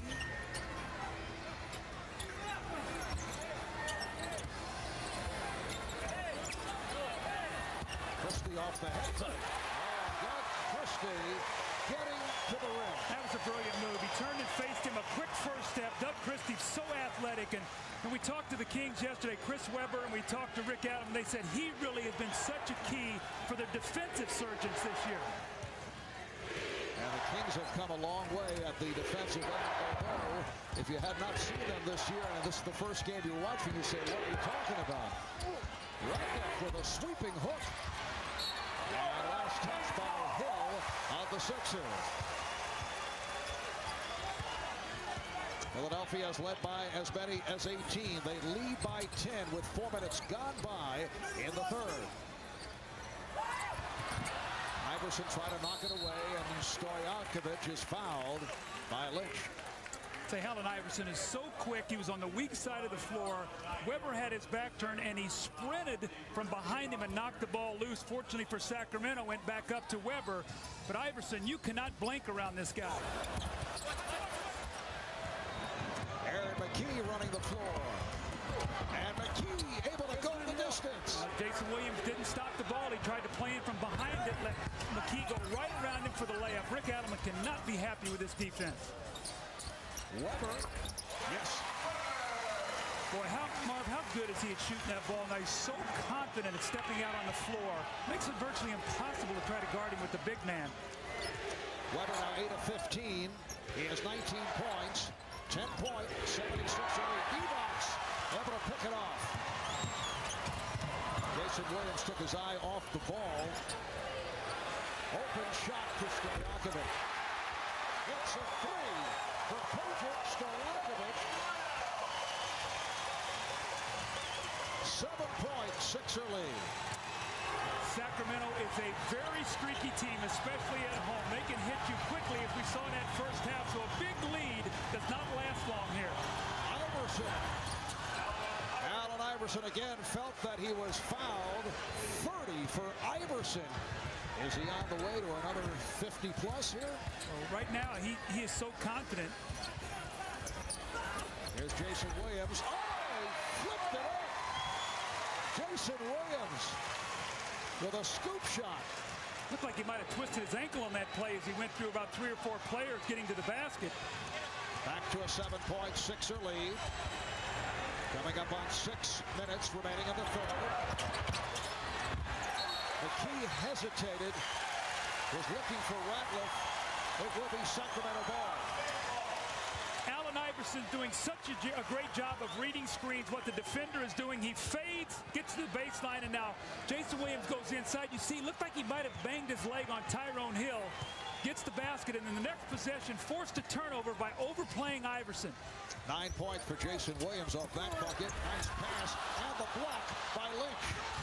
George Lynch, a superb defensive player, and Lynch takes it the rest of the way. They are such an opportunistic team. And it appears just as you get them on their heels a little bit defensively, George Lynch comes up with a big play. He gets a basket. They once again push that lead to 9.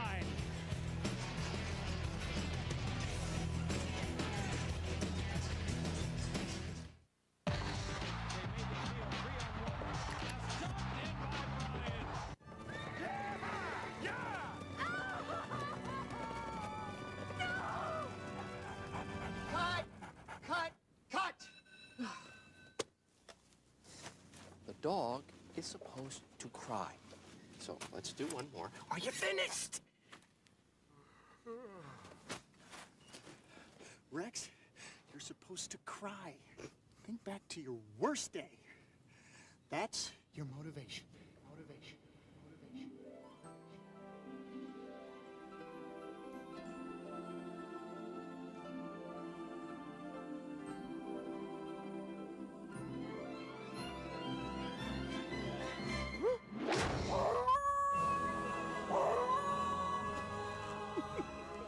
Cut it! Print that! I smell seafood! Thank you! Rex, about your next movie. Call me! When you've got a big job on your hands, you need something that's as tough as you are. Like the 2001 Chevy Silverado. Well, Chevy dealer today. The NBA on NBC is brought to you by Budweiser. With a crisp, clean, refreshing taste you'll find in no other beer. This Bud's for you. By Chevy Trucks, the most dependable, longest-lasting trucks on the road. And by McDonald's. We love to see you smile.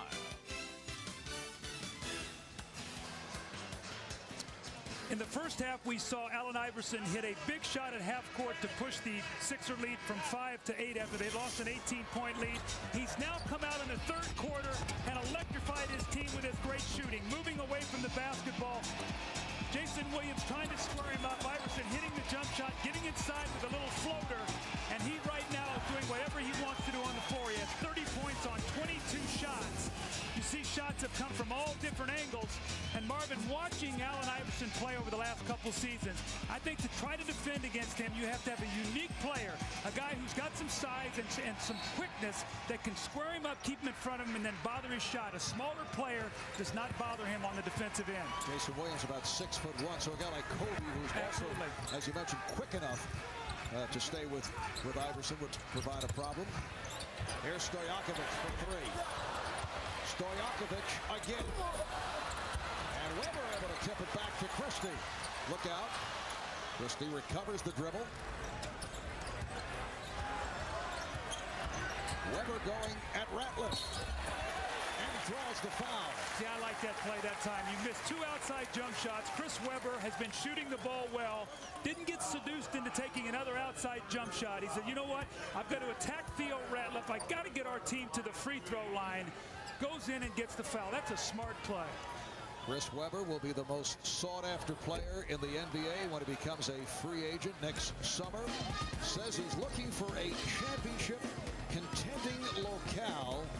Sacramento, of course, can pay him more than any other team, as you see, as we mentioned right at the start, although he had an excellent season a year ago, he's picked it up even more so this season. And as I say that, he misses the two free throws. And Chris Weber playing today with a case of the stomach flu. He's been under the weather right throughout the day. Theo's really improved that phase of his game. He really has worked hard to become a little medium-range jump shooter, because really he's not strong enough, Marv, to hold post position. If you get him out there, he can shoot it. Divac able to get down deep on Tyrone Hill. Just the first field goal for Bloody Divac. He has 4 points, 9-point Sixer lead. See the versatility of Aaron McKie, though. Normally it's Eric Snow handling the basketball. But Bloody Divac taking his time, recognizing that Tyrone Hill probably not going to be able to block his shot. He gets in at point-blank range and scores. For Marv, to finish the thought, the fact that Aaron McKie can play combination guard either position, now Iverson can run off all kinds of screens, and that's what he's done to get his shot in this period. Jason Williams staying with Allen Iverson, and Allen Iverson continues the onslaught. He has 12 of his 32 here in the third quarter. His career high, he did it twice, 50 points. He did it against Sacramento, as we mentioned, in Philadelphia last year. Also hit 50 at Cleveland back in '97. Lynch recovered by McKie. Iverson season high 45 and a loss at home to the Utah Jazz. Iverson again on fire. Wow. 34 for Iverson. He is putting on a show in every way. He's doing it with his defense, his rebounding, his shooting, his energy. He came out all stirred up. You could see it. He stepped on the floor. He was sky high. Christie had no angle. McKee for Iverson, able to save it. Iverson beating Williams. Iverson trying to get it to Ratliff. Last touch by the King. I'm getting tired watching him run up and down the floor. This guy's got more energy. Watch him running off these screens. Jason Williams trying to stay with him. Creates just enough daylight to where he can pull up and shoot that jump shot, then comes down the floor, and here goes my theory right out the window. They put a taller, quicker guy on him. Iverson said, that ain't gonna work either. Today, I don't think anything will work. Iverson with 17 of the Sixers' last 23 points.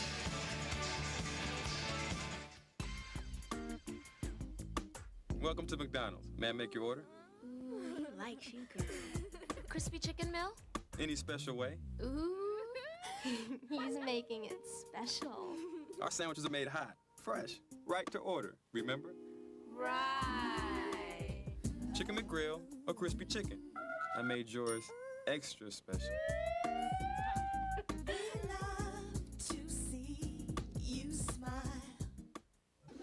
I think your creativity comes from within. I think everybody is born with creativity, but I believe it's the trust in yourself and the trust in your emotions to talk to yourself, so to speak, to become your own psychologist, to let your emotions out on a piece of paper, to not be afraid of anything, not be afraid of what people think, not be afraid of what people may say, to just be yourself, and I think that's something that's rare nowadays. It is a thrill, a minute. But time is almost up on Toyotathon 01. Hurry to Toyota's blockbuster sales event of the year before the great values on Toyota's best are no more. You're in the driver's seat. Get there before the thrill is gone. Toyotathon 01 ends January 2nd at your Toyota dealer. Team Audi has won an amazing 7 races in a row. Now the American Le Mans Series season concludes in the Land Down Under, Sunday at 2 Eastern on NBC. College football's most electrifying player, Michael Vick, leads number 5 Virginia Tech versus Clemson in the Toyota Gator Bowl, New Year's Day at 12:30 Eastern on NBC. Here in Sacramento, it has been a remarkable performance by Allen Iverson. 13 of 24. He's hit 8 of his last 9, and this is a guy who has played hurt time and time again, including today. Partial dislocation of his right shoulder suffered last week. It was thought he'd be out 2 to 4 weeks. Misses 1 game, makes his return with 29 points against Golden State on Wednesday night. Has 2 sore hips, a chronically inflamed right elbow, but you'd never know it here today. Well, you know, when you look at all the injuries that he's gone through, Marv, this is what I was talking about to start the game. These things mount up through your career.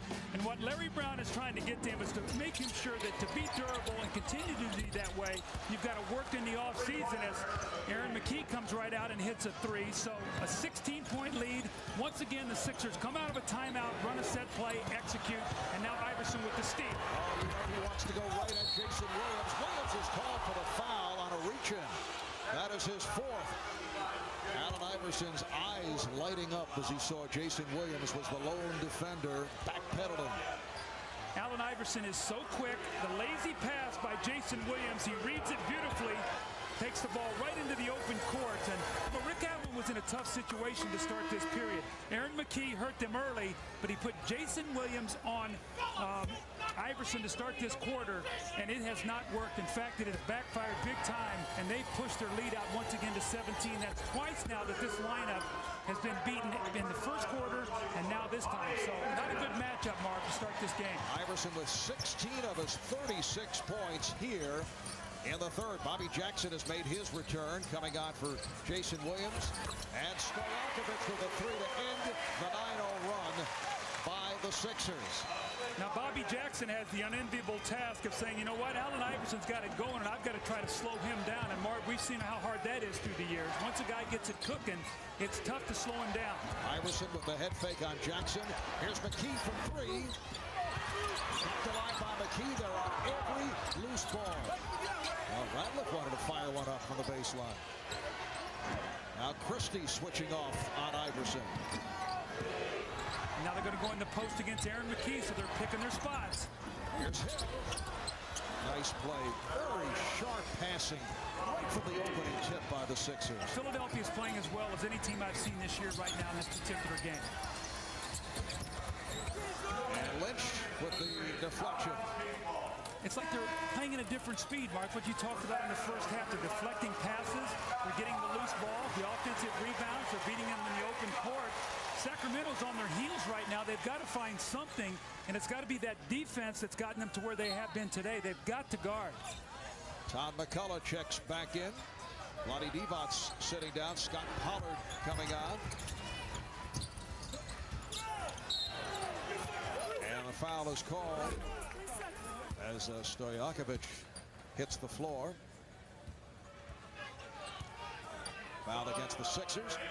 It's on McKee. Philadelphia has out-rebounded Sacramento 42-19. And a lot of those on the offensive boards. And Marv, offensive boards is hustle and the willingness to get in there and get second shots. Here's Weber. 81-66 Philadelphia with a minute and 40 left in the third quarter. 76ers in the finale of a three-game road trip looking to make it 7 straight wins on the road.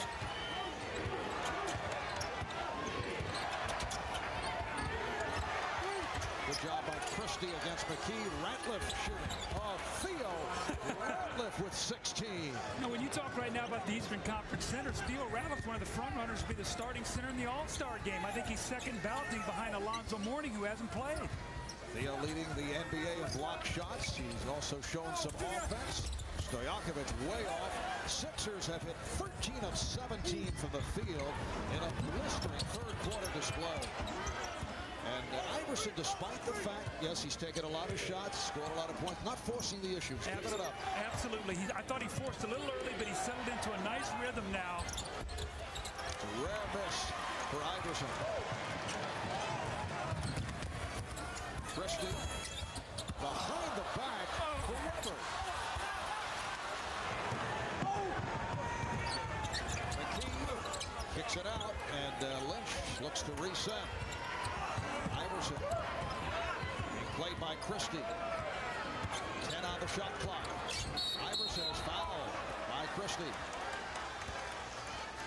He's a blur. That guy is a blur. It is so hard to try to play him, especially, Marvin, you get into penalty. Now when he sees that opening, he gets to the basket. Now he's shooting free throws. I mean, Doug Christie is quick. He's tall. I guess, excuse me, they're not in the penalty, so they'll take the ball sideline out of bounds. But what it does, though, it'll give them the last shot here of the quarter, basically. There's 20 seconds now on the shot clock, 14. So that's the fourth team foul. Tony Kukoc has a seat coming on for George Lynch. It's a 6-second differential between the game clock and the shot clock. Iverson has it down to 5 on the 24. Iverson to his right this time. Ratliff sweeping. Ratliff with the save. Here's the key for Ratliff.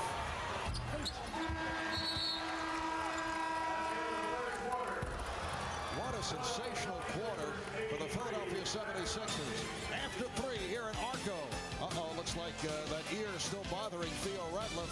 After 3, it's the 76ers 83 and the Kings 66. Back with the fourth quarter after these messages. It is a thrill, a minute. But time is almost up on Toyotathon 01. Hurry to Toyota's blockbuster sales event of the year for great values on our best.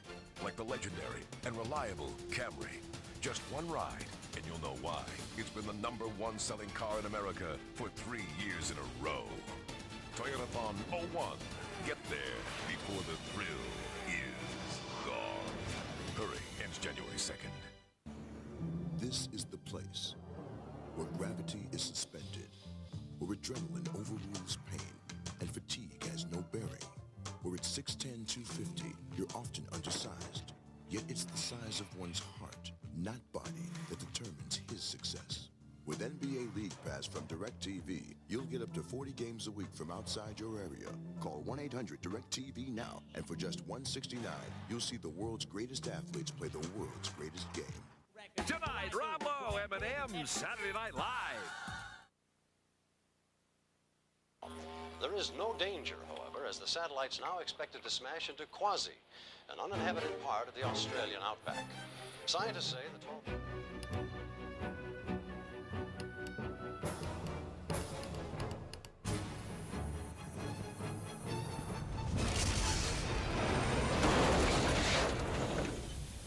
Do you, Yahoo?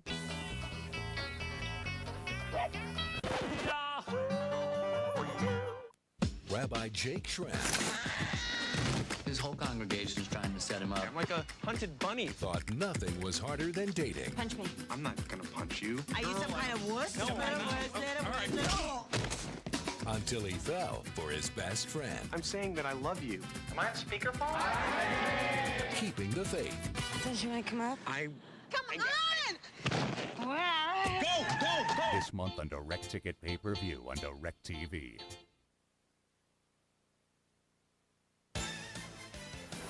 This copyrighted telecast of the National Basketball Association is intended solely for the entertainment of our audience. And any retransmission, reproduction, rebroadcast, or other dissemination or use of this telecast, or of the pictures, descriptions, or accounts of this game without the express written consent of the National Basketball Association is prohibited. Philadelphia adding to its lead with a strong third quarter. They shot 13 of 21.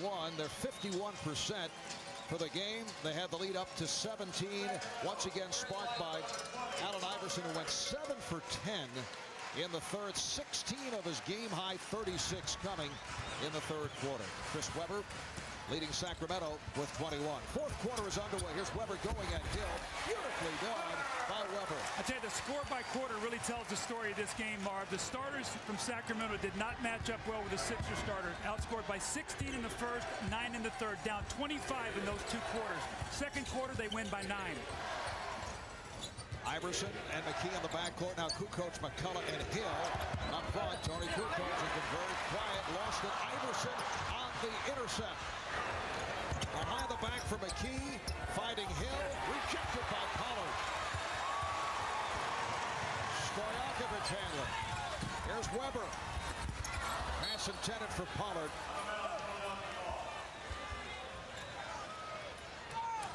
So the Sixers get it back. It has not been a happy day for Rick Adelman and his staff. Well, I'm sure the thing that's disappointing the most is just their defense has really let them down here today. Philadelphia is trying to become the first team to shoot over 50% on the year against Sacramento. And if the 76ers hang on and win, they will have the best record in the NBA. They're coming at 20-8.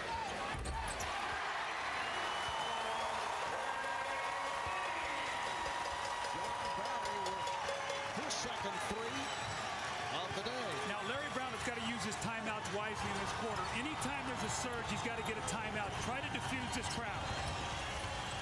McKee to the fadeaway. Rebounded by Webber. Here's Barry going at McKee. Barry takes all the way. And a foul. This is the energy group, the better defensive team that Sacramento had so much success with in that second quarter. John Barry, Bobby Jackson, Stojakovic, Pollard, and Webber. Barry comes down the floor, pulls up, and knocks down the three. And then the defensive rebound, they come running once again. Barry takes the ball strong to the basket. The loose ball foul on McCullough as he comes over the back of Scott Pollard. Webber at the high post.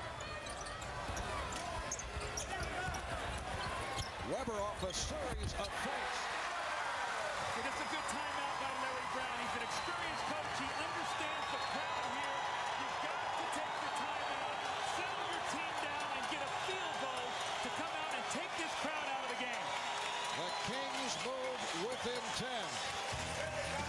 A 7-0 run to open up this fourth quarter with 2 minutes gone by in the fourth. Timeout taken by the Sixers. The Blazers take on the Knicks when the NBA on NBC returns in 2 weeks.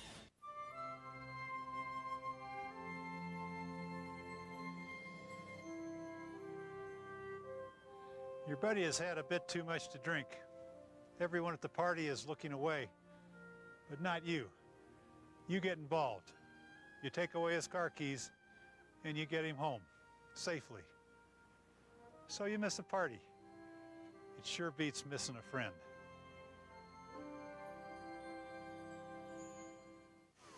Thank you! Tell your friends where you got that now. You don't need to go to extremes to afford a great car. Not at Oldsmobile. 0 to pay drive away, 0 down, plus 0 payments for 12 months, and 0 interest for 1 full year for qualified buyers on every 2000 and 2001 Oldsmobile. And get $1,000 cash back on every 2001 Oldsmobile. Limitations apply. Call for details. So save your green. And see your Oldsmobile dealer today.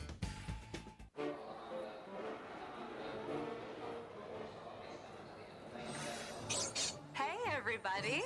This looks like fun. How much is this airline paying you people to sit here? What? You're paying them? You mean like those people who pay for internet access? Why do that when you can just log on to Net Zero? It's fast, reliable, and it's totally free. You never pay a monthly fee. Ever, ever, ever. Net Zero. Not just free internet access. The best internet access. I was reading a book when I heard some birds. Do they think we're chirping when they hear us use words? But when I turned my head to look, I realized those birds were from my book. Every time I read, I find the words come to life inside my mind. I meet a cowboy in the Wild West, the finder of a treasure chest, the owner of a pizza place, Romans in a chariot race, a lady with a powdered wig, a farmer with his friendly pig. Don't you want to see them too? Then reading's all you have to do. The NBA on NBC is brought to you by Frost Brewed Coors Light, who reminds you the 3 most important words are, hey, beer man. By Oldsmobile and your local Oldsmobile dealers. And by Net Zero. Not just free internet access, the best internet access. Call 1-800-DEFENDER.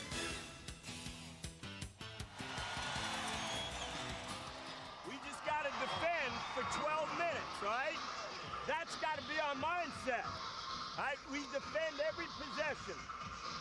Be aware, last play they ran. Larry Brown a moment ago during the timeout talking to his ball club. Well, he knows that Sacramento at home is such a streaky team. They've scored 7 straight points, so the lead from 17 to 10. You take a timeout, and you get the shot that you want to get. This is a big possession for the Sixers. Let's see if they can get a score. Sacramento scoring the first 7 points of this 4th quarter. Making a move, a whip at 10. McKee comes right back following the timeout. Well, you wonder why they're so good on the road. They have poise. They executed the play to perfection. Aaron McKee playing great. Back-to-back 24-point games. Another great game today. 13 points, 12 assists for McKee. Weber with the step back, looking to draw the foul, and claims that he was hacked. Looked like Greg Willard started to call the foul, and then I think he felt that Weber jumped in to create the contact. He stayed away from the whistle.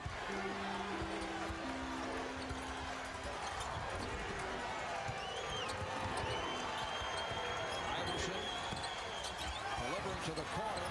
This time McKee was too strong. Here's Jackson. Bobby Jackson, yes. Not the shot you'd want trying to come back from 12 down, but it did go in. The degree of difficulty on that one was pretty tough, Marv. 85-75, Sixers by 10.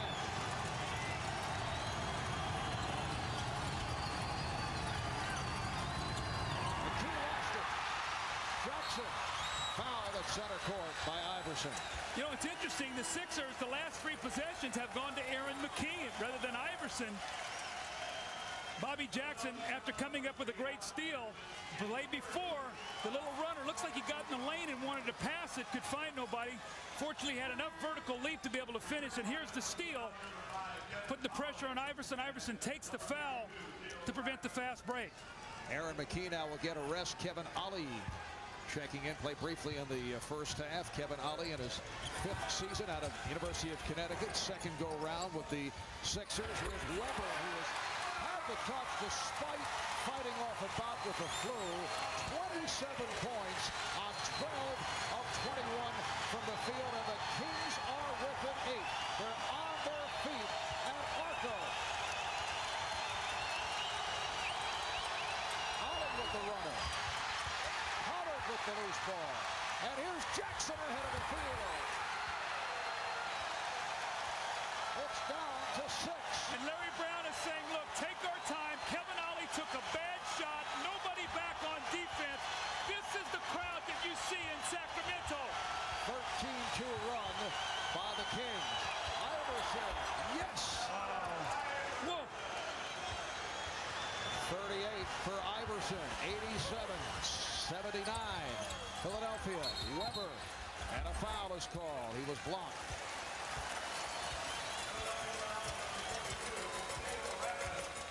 Nice job on the fast break. John Barry throwing the ball ahead to Jackson, who scores off the bad shot by Ollie. And then what do? You go to your best players and look, we need a basket here. And he delivers nicely to push the lead back up to 8. All right, here's Stojakovic. Kings want a goaltend. Let's see, the officials checking with each other. Was it a foul or a goaltend? No, apparently a foul called on McCullough, and that is his 4th. So Chris Weber to the line. He is 3 out of 6 at the line, and Chris Weber for the season a 70% free throw shooter. Well, apparently it's Stojakovic to the line. A reminder, you can join TNT on Thursday night when the Orlando Magic take on the New York Knicks. That'll be 8 o'clock Eastern time. The Knicks and the Magic on TNT. 87-81, a 6-point game once again. When you have a lead, it's like the clock doesn't move.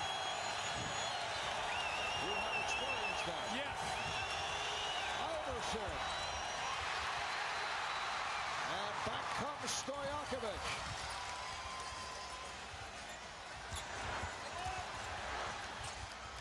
They'll swing it back the other way. Barry. Stojakovic for 3. It's amazing. It's like 2 different games today. The bench and Weber and the starters. I mean, it's incredible. Philadelphia nearly turned it over as they were calling for time. Kevin Ollie racing up court, and the timeout is taken. Larry Brown in that timeout, we heard him. He said, guys, we've got to think defense. Sacramento moving the basketball. John Barry finding the open shooter, but they've done it with their defense. The matchups are better with this unit, and they are taking advantage of it as they crawl to within 3.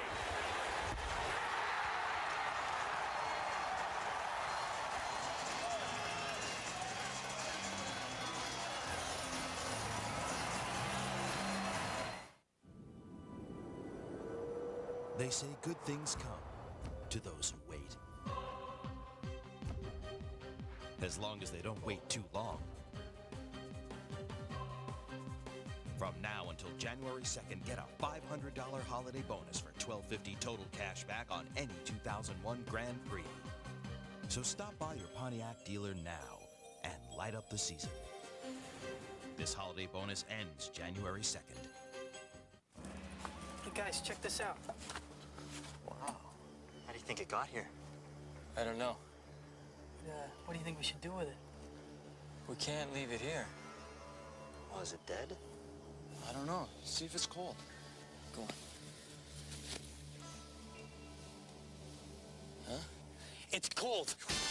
Getting lucky? Grab a Miller Lite. It's Miller time. Push, guys, push. Come on. What's happening? Is your internet slowing you down? Get Telocity High Velocity Internet and push the play button on life. You ain't seen nothing yet.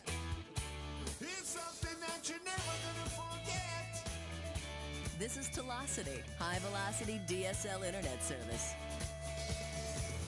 Experience the net like never before. Baby, you just ain't seen nothing yet. Sign up now and get $50 to spend at Amazon.com. Call 1-800-TELOCITY. You ain't seen nothing yet. Vai attaccare. Guardalo, guardalo. Torna dalla mamma. Non è la tua sorella, dai. Anche la mia gioca meglio. Stai giù con le gambe, difendi. Ok, vieni qua, prima lezione. Giù con le gambe e gli stai addosso. Lascialo stare, lascialo stare, lascialo stare. Basta, è impossibile bloccarlo. Non ti preoccupare, adesso cambiamo le squadre. Va bene, dai. Ok, adesso la palla è mia. Dove vai? Dammi la palla. Questa è la mia casa.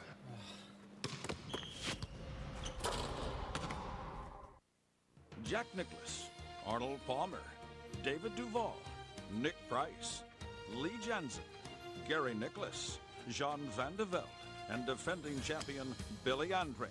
Have some fun in a test to see who's best. The exciting conclusion of the EMC Golf Skills Challenge Sunday on NBC. Well, the last time the Sixers left Sacramento with a victory was back in 1989. They were led by Charles Barkley, who had a triple-double, 30 points, 15 rebounds, 11 assists. A desperation three by Danny Ainge of the Sacramento Kings did not fall. Jim Lynam's team came away as the winners. Sixers have lost 10 straight here at Arco since then. Philadelphia with Charles Barkley, Hersey Hawkins, Maurice Cheeks, who's now an assistant coach under Larry Brown. Sacramento have Kenny Smith, Vinny Del Negro, and as you saw, Danny Ainge. Here's Iverson. Allen Iverson with 40 points.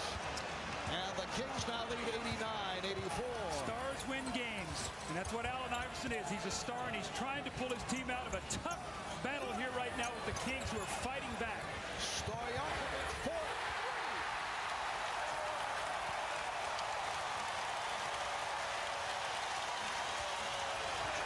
26 for Stojakovic. It's a 2-point Sixer lead. They've led by as many as 18.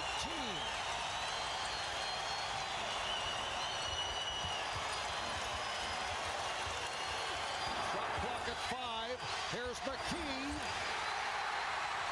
It is Sacramento in possession. Down by 2. 6 minutes to go in the fourth. Jackson. And McKee with the rebound. What a frenetic pace. We still have almost 6 minutes to go in this game. Just 10 days ago at home against Utah, the 76ers had a 16-point lead and lost the game. That's the game that saw Iverson come over the season high at 45. Sixers still in possession, but only 2 on the shot clock.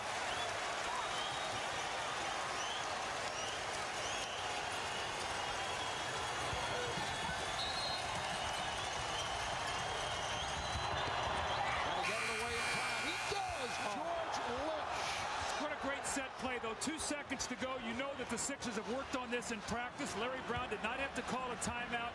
Executed to perfection. 91-87.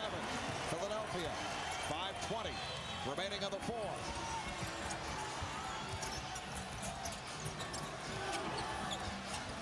Stojakovic, who has had the hot hand, played by Lynch, shoots over. Are you serious? But did you see, Marv? He didn't have to put it on the floor. He created space just by moving the ball around, stepped back, and buried a 3. Sixers by just 1. Stojakovic 6 of 10 from downtown. They are standing here at Arco. McKee with a hard driving move. What a play. And the foul. The poise of the Philadelphia 76ers. We talked before, Marv, about how they feel very confident playing in close games, especially on the road, because they're a good defensive team, and they feel they can find a way to score. Now we see Aaron McKee slashing in the lane, gets the foul, the opportunity for the 3-point play. So timely baskets by both McKee and Lynch to keep the Sixers in the lead. Aaron McKee moving closer to a triple-double. 94-90. Oh, Barry beating the Sixers down. Allen Iverson fell asleep there because he's got to cover Barry because McKee was shooting the free throw.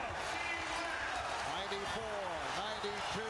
Philadelphia, 4.5 remaining in the fourth.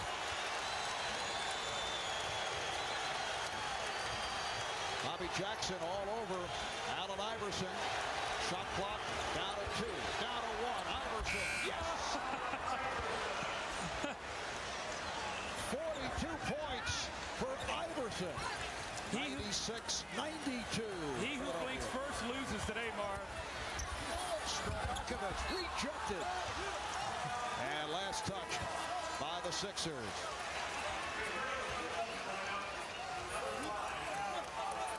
Aaron McKee shoots the free throw. Allen Iverson has got to be covering back. No communication, and Aaron McKee cannot get there. Barry takes advantage. And once again, your star comes through for you. Allen Iverson squares up and shoots the jump shot. Weber not able to hit the drive. Hill with the rebound. Kevin Ollie has checked back in to provide a rest for Aaron McKee. McKee stays on the floor with Iverson and Ollie, so they go 3-guard set, along with Ratliff and Hill. Shot clock at 3. It's down to 2. Ratliff. And 24-second violation.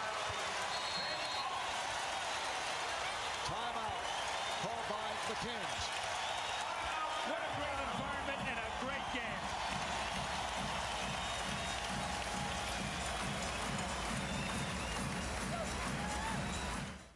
It's GMC's year-end advantage. Time to take advantage of professional-grade engineering.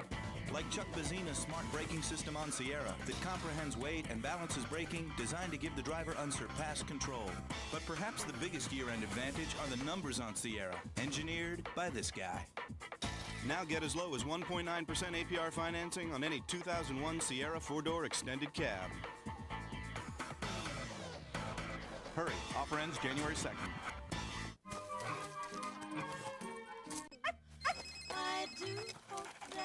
If you lost it, broke it, need it cheap, or just can't find it anywhere else, eBay. You wouldn't believe the sales. I hope you didn't put all those in the credit card. Yeah, why? Those interest charges are really gonna get us. Don't worry. I used our new Capital One card. It's interest-free. To the neighbors! If you had a new Capital One card, all your purchases would be interest-free until July 2001. We gotta tell Bob and Carol about Capital One. What's in your wallet?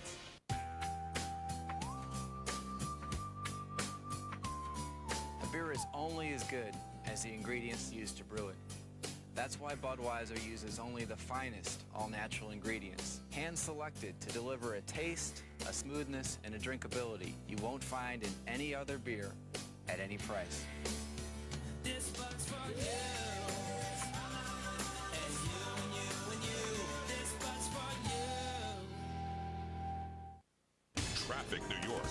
Traffic Portland. Skyscrapers New York. Skyscrapers Portland. Rose Garden Portland. Madison Square Garden New York. Some things are the same wherever you go. Two teams seeking the next level meet when the Knicks host the Blazers. The NBA on NBC returns in 2 weeks. Major Stojakovic matching his season high with 29. 11 coming here in the fourth. On fire from downtown. He's just so confident, Marv, as he catches and shoots the basketball, creates space, movement without the ball. No hesitation at all.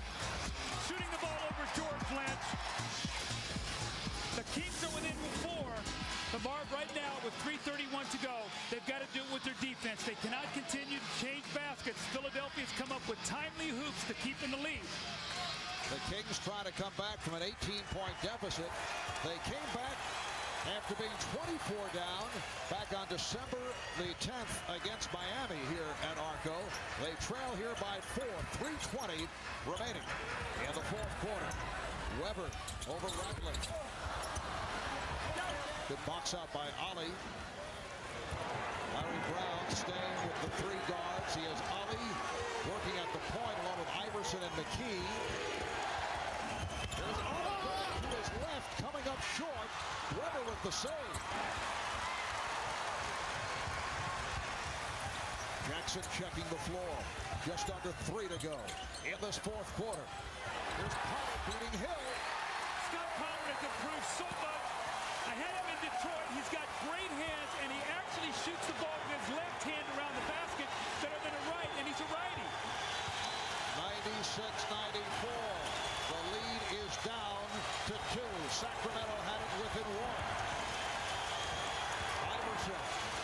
the shot clock at 5. Has to give it up. Here's Ollie with one on the 24. Again, not able to hit. Kevin Ollie with a couple of opportunities. And now the Kings back in possession, down by 2. Well, that's what Sacramento wants. They want Ollie to take the shots. Weber. Chris Weber has tied the game at 96. Mark, with Ollie on the floor, his man can gamble. So watch John Barry be the help guy to force them to get the ball to Ollie to make him shoot it. A minute 50 to go in the fourth. This crowd has been on its feet throughout the fourth quarter. The game tied at 96. McKee. Ratliff able to pull it down, and a foul is called.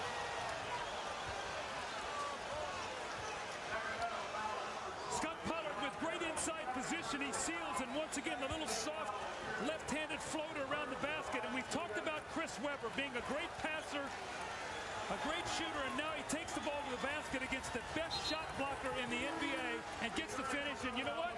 Vlade loves it. For each team, that's 4 team fouls.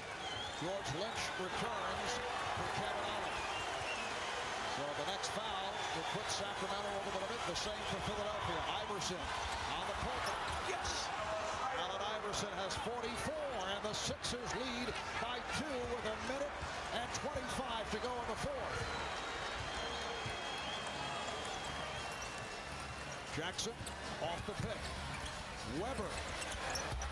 Way off.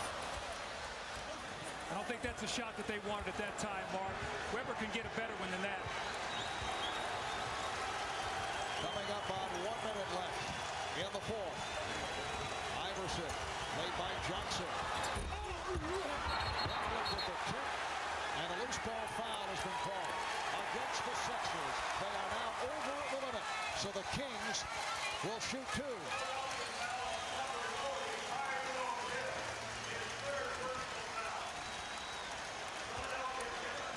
Now the call is on Tyrone Hill. That's his third.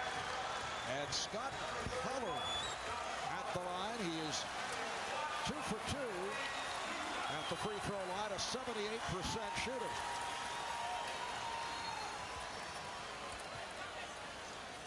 Just 58 and 8/10 seconds remaining in what has been a sensational game.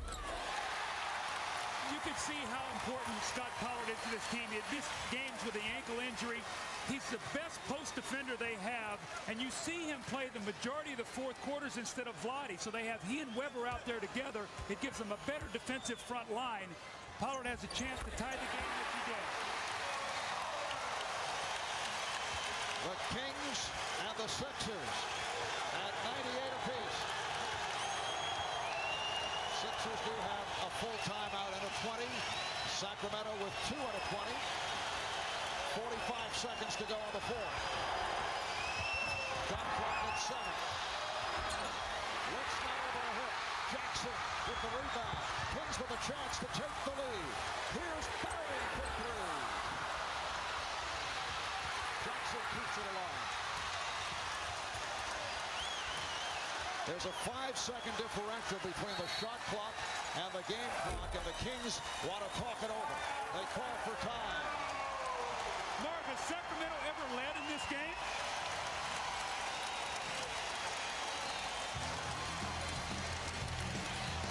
No, it's been Sixers all the way. We'll be right back.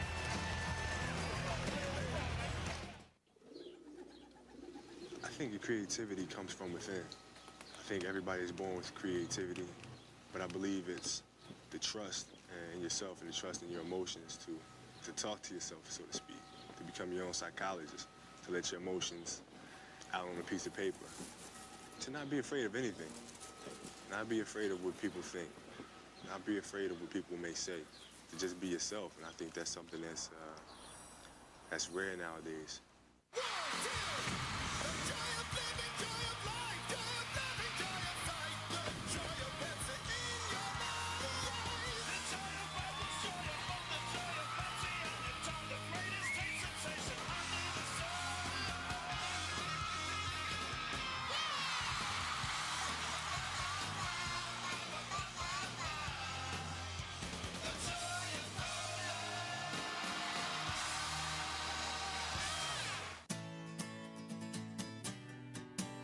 keep an eye on the websites your kids are looking at.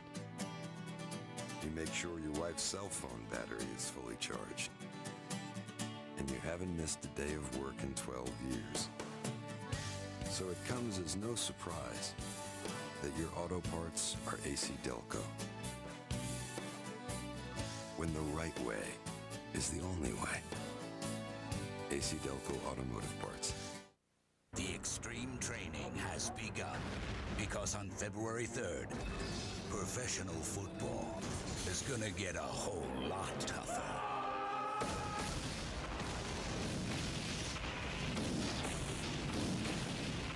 The XFL is coming. NBC, February. The Kings and the Sixers making their way back out of the court. Game tied at 98. 23 seconds remaining in the fourth. 18 on the shot clock for Sacramento.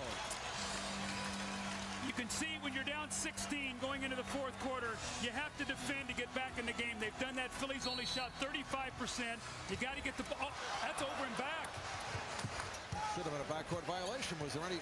The ball was touched in the contact made. I didn't see any. Now you can throw the ball in the backcourt, but they threw it in the front court and then it went into the backcourt. Out of 4 on the shot clock. Here's Weber. Jackson with the tip. And the Sixers rebound, calling for time with 2 7/10 seconds remaining in the fourth quarter. Marv, I want to see if I can get the referee's attention to find out, because you can throw the ball this year into the backcourt in the last 2 minutes, and that's what the Sixers are talking about. The ball deflected off Bobby Jackson in the front court. The defense did not touch this. Then the ball goes into the backcourt. That should have been a violation. I got to get the ruling here, but I think they'll say that the ball was deflected, but it was not. And here's Chris Weber, able to free himself up for the shot, and Bobby Jackson had the tip possibility, could not put it down. Another look is Jackson with the tip. This would have given Sacramento the lead. Instead, it's timeout Philadelphia with 2 7/10 seconds remaining in the fourth, and the game tied at 98. Incidentally, on that rebound by Aaron McKee, that was number 10. It's his first triple-double of his career. 16 points, 13 assists, 10 rebounds for Aaron McKee. Let's check in with Jim Gray. Jim? All right, Marv, thank you very much. Well, I just spoke to Greg Willard, and he said there was no possession by either team. Therefore, when the ball went into the backcourt, either team can pick it up that it was not a backcourt violation because no one had established control. And I know that Doug just had a conversation with Ronnie Nunn, so follow up, Doug. Well, the possession was of the team throwing the ball inbounds. So, I mean, there was a possession. I don't understand that interpretation. Now, again, Marv, you can throw the ball in the backcourt this year in the last 2 minutes, but you cannot throw the ball in the front court, tip it, and go into the backcourt. The team throwing the ball inbounds has possession of the ball. Obviously, right? I don't follow that one, and the Sixers were upset. However, 2.7 remaining. Tony Kukoc has checked back in. Game tied at 98. Kukoc will inbound. Iverson with the shot, and we go to overtime.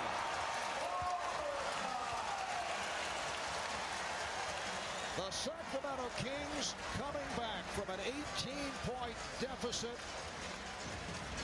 as they turned it up in the fourth quarter.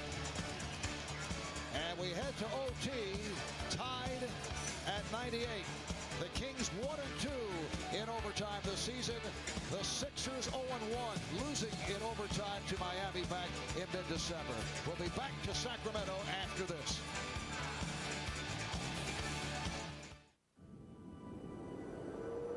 They say good things come to those who wait. As long as they don't wait too long. From now until January 2nd, get a $500 holiday bonus for $12.50 total cash back on any 2001 Grand Am.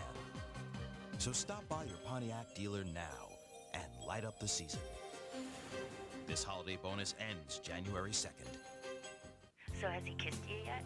No, he's really shy. That's so cute. I think tonight's the night, though. Good luck.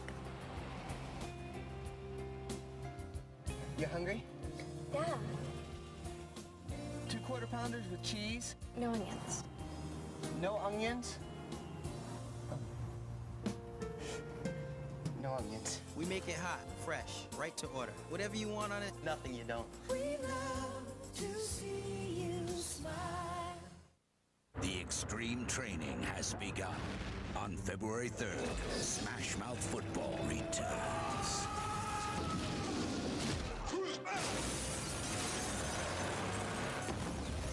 Oh, and did we mention no fair catches? The XFL, NBC, February.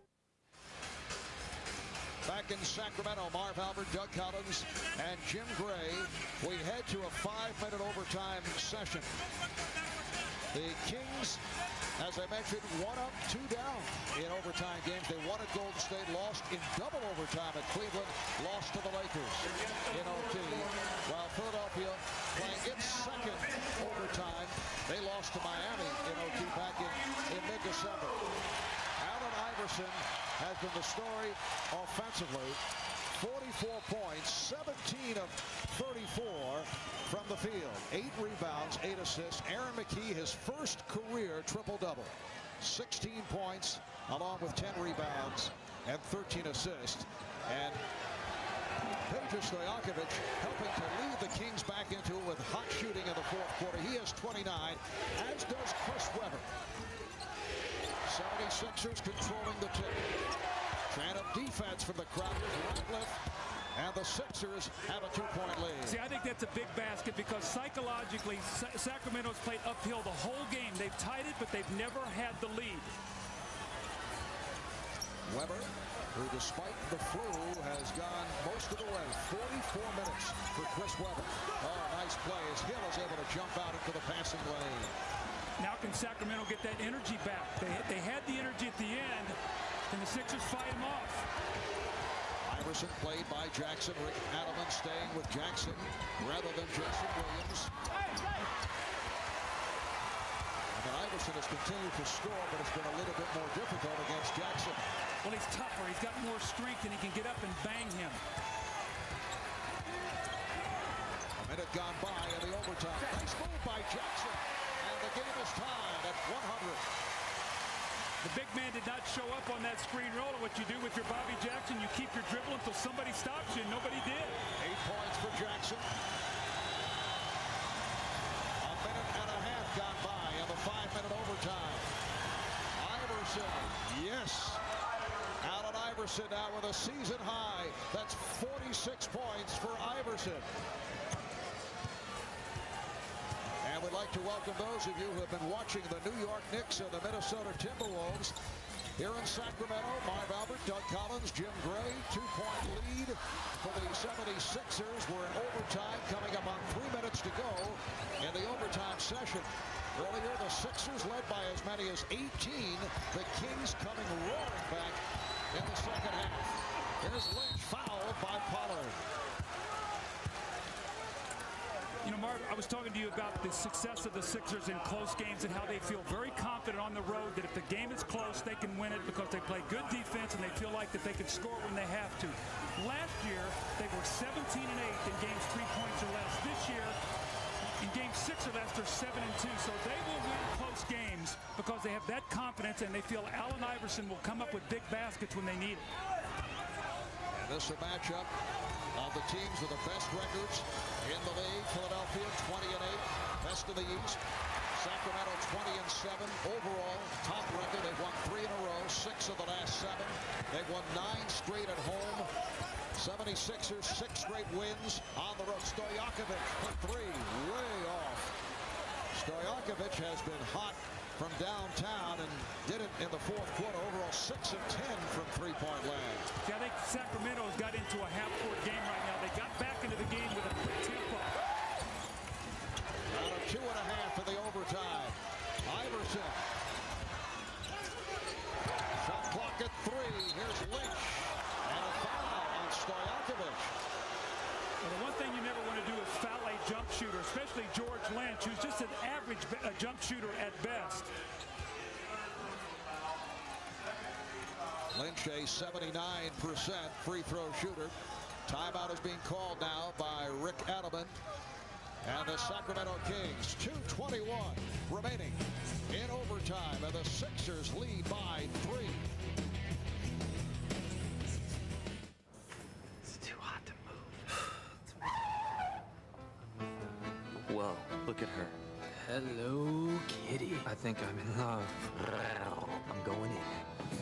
I've been waiting for you all my life. Will you marry me? You're really sweeping me off my feet.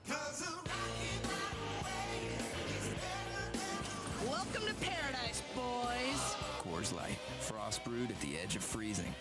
Men are sheep. Imagine this map is the internet, and all these streets intersect to form an information superhighway. But not everyone has access to an on-ramp. Everybody ready? Yeah. Tim Duncan and the Spurs know that technology is the fast lane to the future. Let's get online.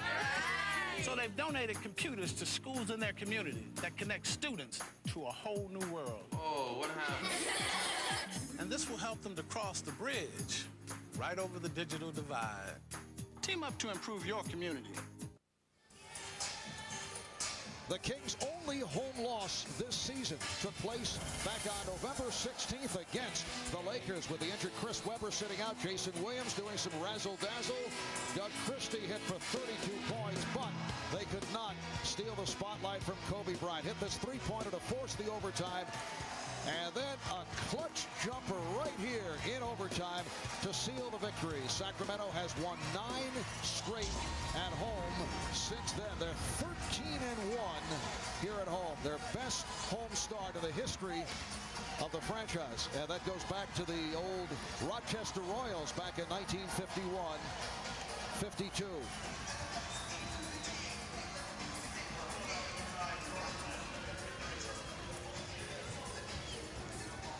We'd like to welcome those of you who have been watching the San Antonio Spurs and the Indiana Pacers here in Sacramento. 2:21 remaining in the overtime.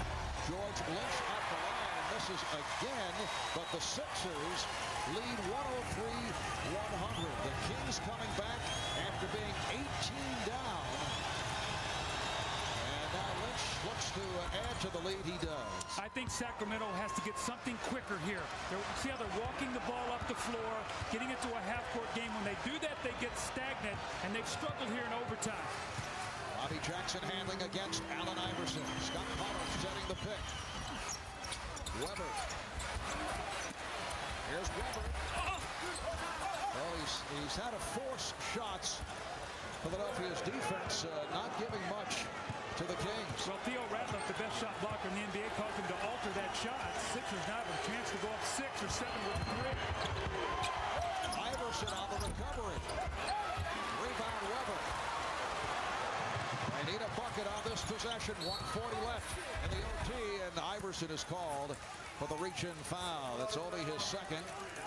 It's a non-shooting foul. Chris Webber has to be tired, Marv. I mean, he has been under the weather. He's played so many minutes today. They expect so much from him. You can see him sort of lagging in that backcourt as that fast break is being run.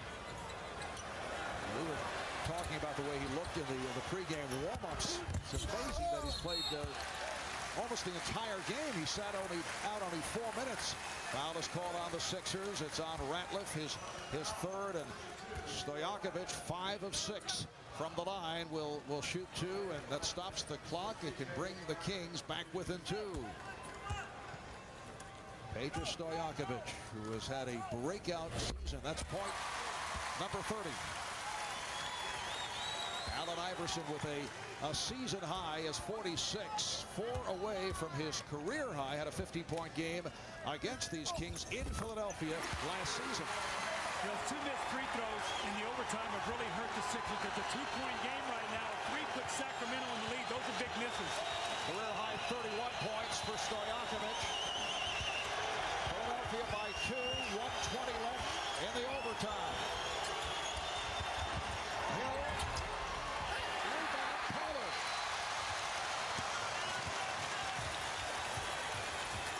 .104-102, the Sixers with the lead as we come up on a minute left in OT.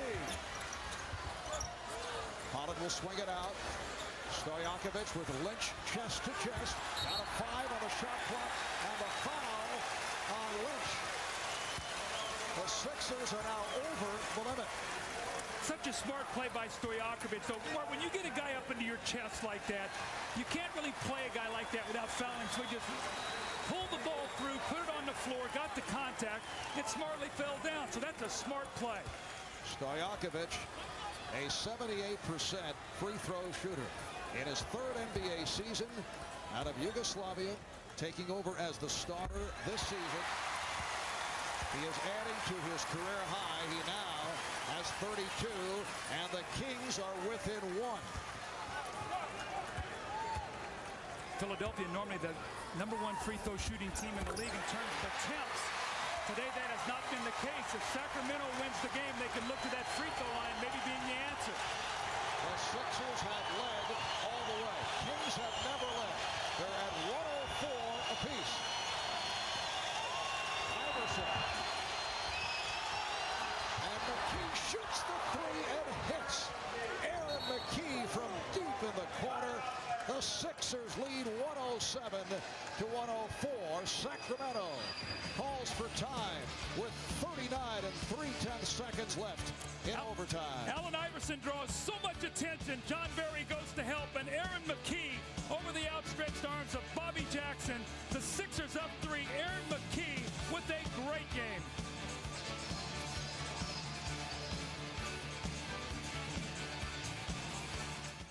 Now a sneak peek at the new comedy Three Sisters. Congratulations, George. You're married to a very beautiful woman. So how'd you know it would last? You don't. Love is something that has to be nurtured. Not the marriage, the body. Well, you know, I knew I'd stay hot. I just kept my fingers crossed that she'd keep up. Three Sisters, NBC Tuesday after an all-new Frasier in 1 week.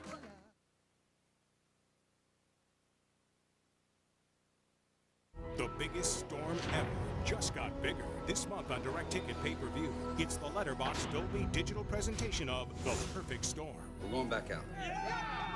It started with a squall. Kicking up something wicked here. Now it's off the scale. Oh my God. Hey, you're gonna run right into this thing. George Clooney, Mark Wahlberg, the Letterboxd Dolby digital presentation of The Perfect Storm. Get caught in it. This month on Direct Ticket Pay-Per-View on DirecTV. Welcome to America Online, new version 6.0. The easiest just got even easier. You just plug it in and you go. With 6.0, all the best features are even better. You've got mail. Customer service is always there to help. Parental controls help safeguard our kids. Nobody else has all these features. It keeps me closer to my family and friends. There's never been a better time to join. 6.0 is the best AOL ever. America Online, new version 6.0. So easy to use, no wonder it's #1. Call 1-800-4ONLINE now. The FBI's top cop is on a stakeout. I've gone undercover as Big Mama. Hi, Big Mama. Damn, you fine. Martin Lawrence. I forgot my keys. Is living extra large. Ooh, Mama. Yeah? What's that? That's just my flashlight. Big Mama's house. Is there another flashlight under there? This month on Direct Ticket Pay-Per-View on DirecTV. 76ers with a 3-point lead, 39 and 3/10 seconds to go in this overtime. What a performance by the Sixer backcourt combination. Aaron McKee, his first ever triple-double. Look at the numbers for Allen Iverson. He is 1 rebound and 1 assist away from his first ever triple-double. What Sacramento wants to do right now, Marv, they've got a chance to go for a 2-for-1. So you want to get a quick possession. If you're Philadelphia, you don't want to foul. Jackson able to take it to the hoop. Rebounded by Lynch, and the foul is given by the Kings. And you saw the Sixers stepped away, did not want to pick up the foul, as you mentioned. See, I'm not so sure you have to take a foul in that situation there. Pollard, I mean, there's still almost 31 seconds to go. Now, Bobby Jackson drives into the basket, gets a tough roll here. You can see no foul. Well, they took the foul because they still had 1 to give. But now Sixers can use a little clock, so I don't like that foul necessarily in that possession right there, Marv. I think you want to make them come down and use some clock and maybe get the ball back with about 7 seconds to go. The next foul puts the Kings over the limit. It's a 6-second differential between the game clock and the shot clock. Iverson using the clock. 3-point Sixer lead. Down to 5 on the 24. And McKee shoots it. Barry with the rebound. Final seconds. Need the three to tie. Here it is. Short. It's all over. The Philadelphia 76ers, after leading by as many as 18, saw the Sacramento Kings come from behind, send it to overtime, and then the Sixers resilient enough in the OT to take the lead, and they come away with a terrific road win. In fact, for the Sixers, it's 7 straight wins on the road. For the Kings, the 9-game win streak at home is over, and the Sixers now have the best record in the NBA.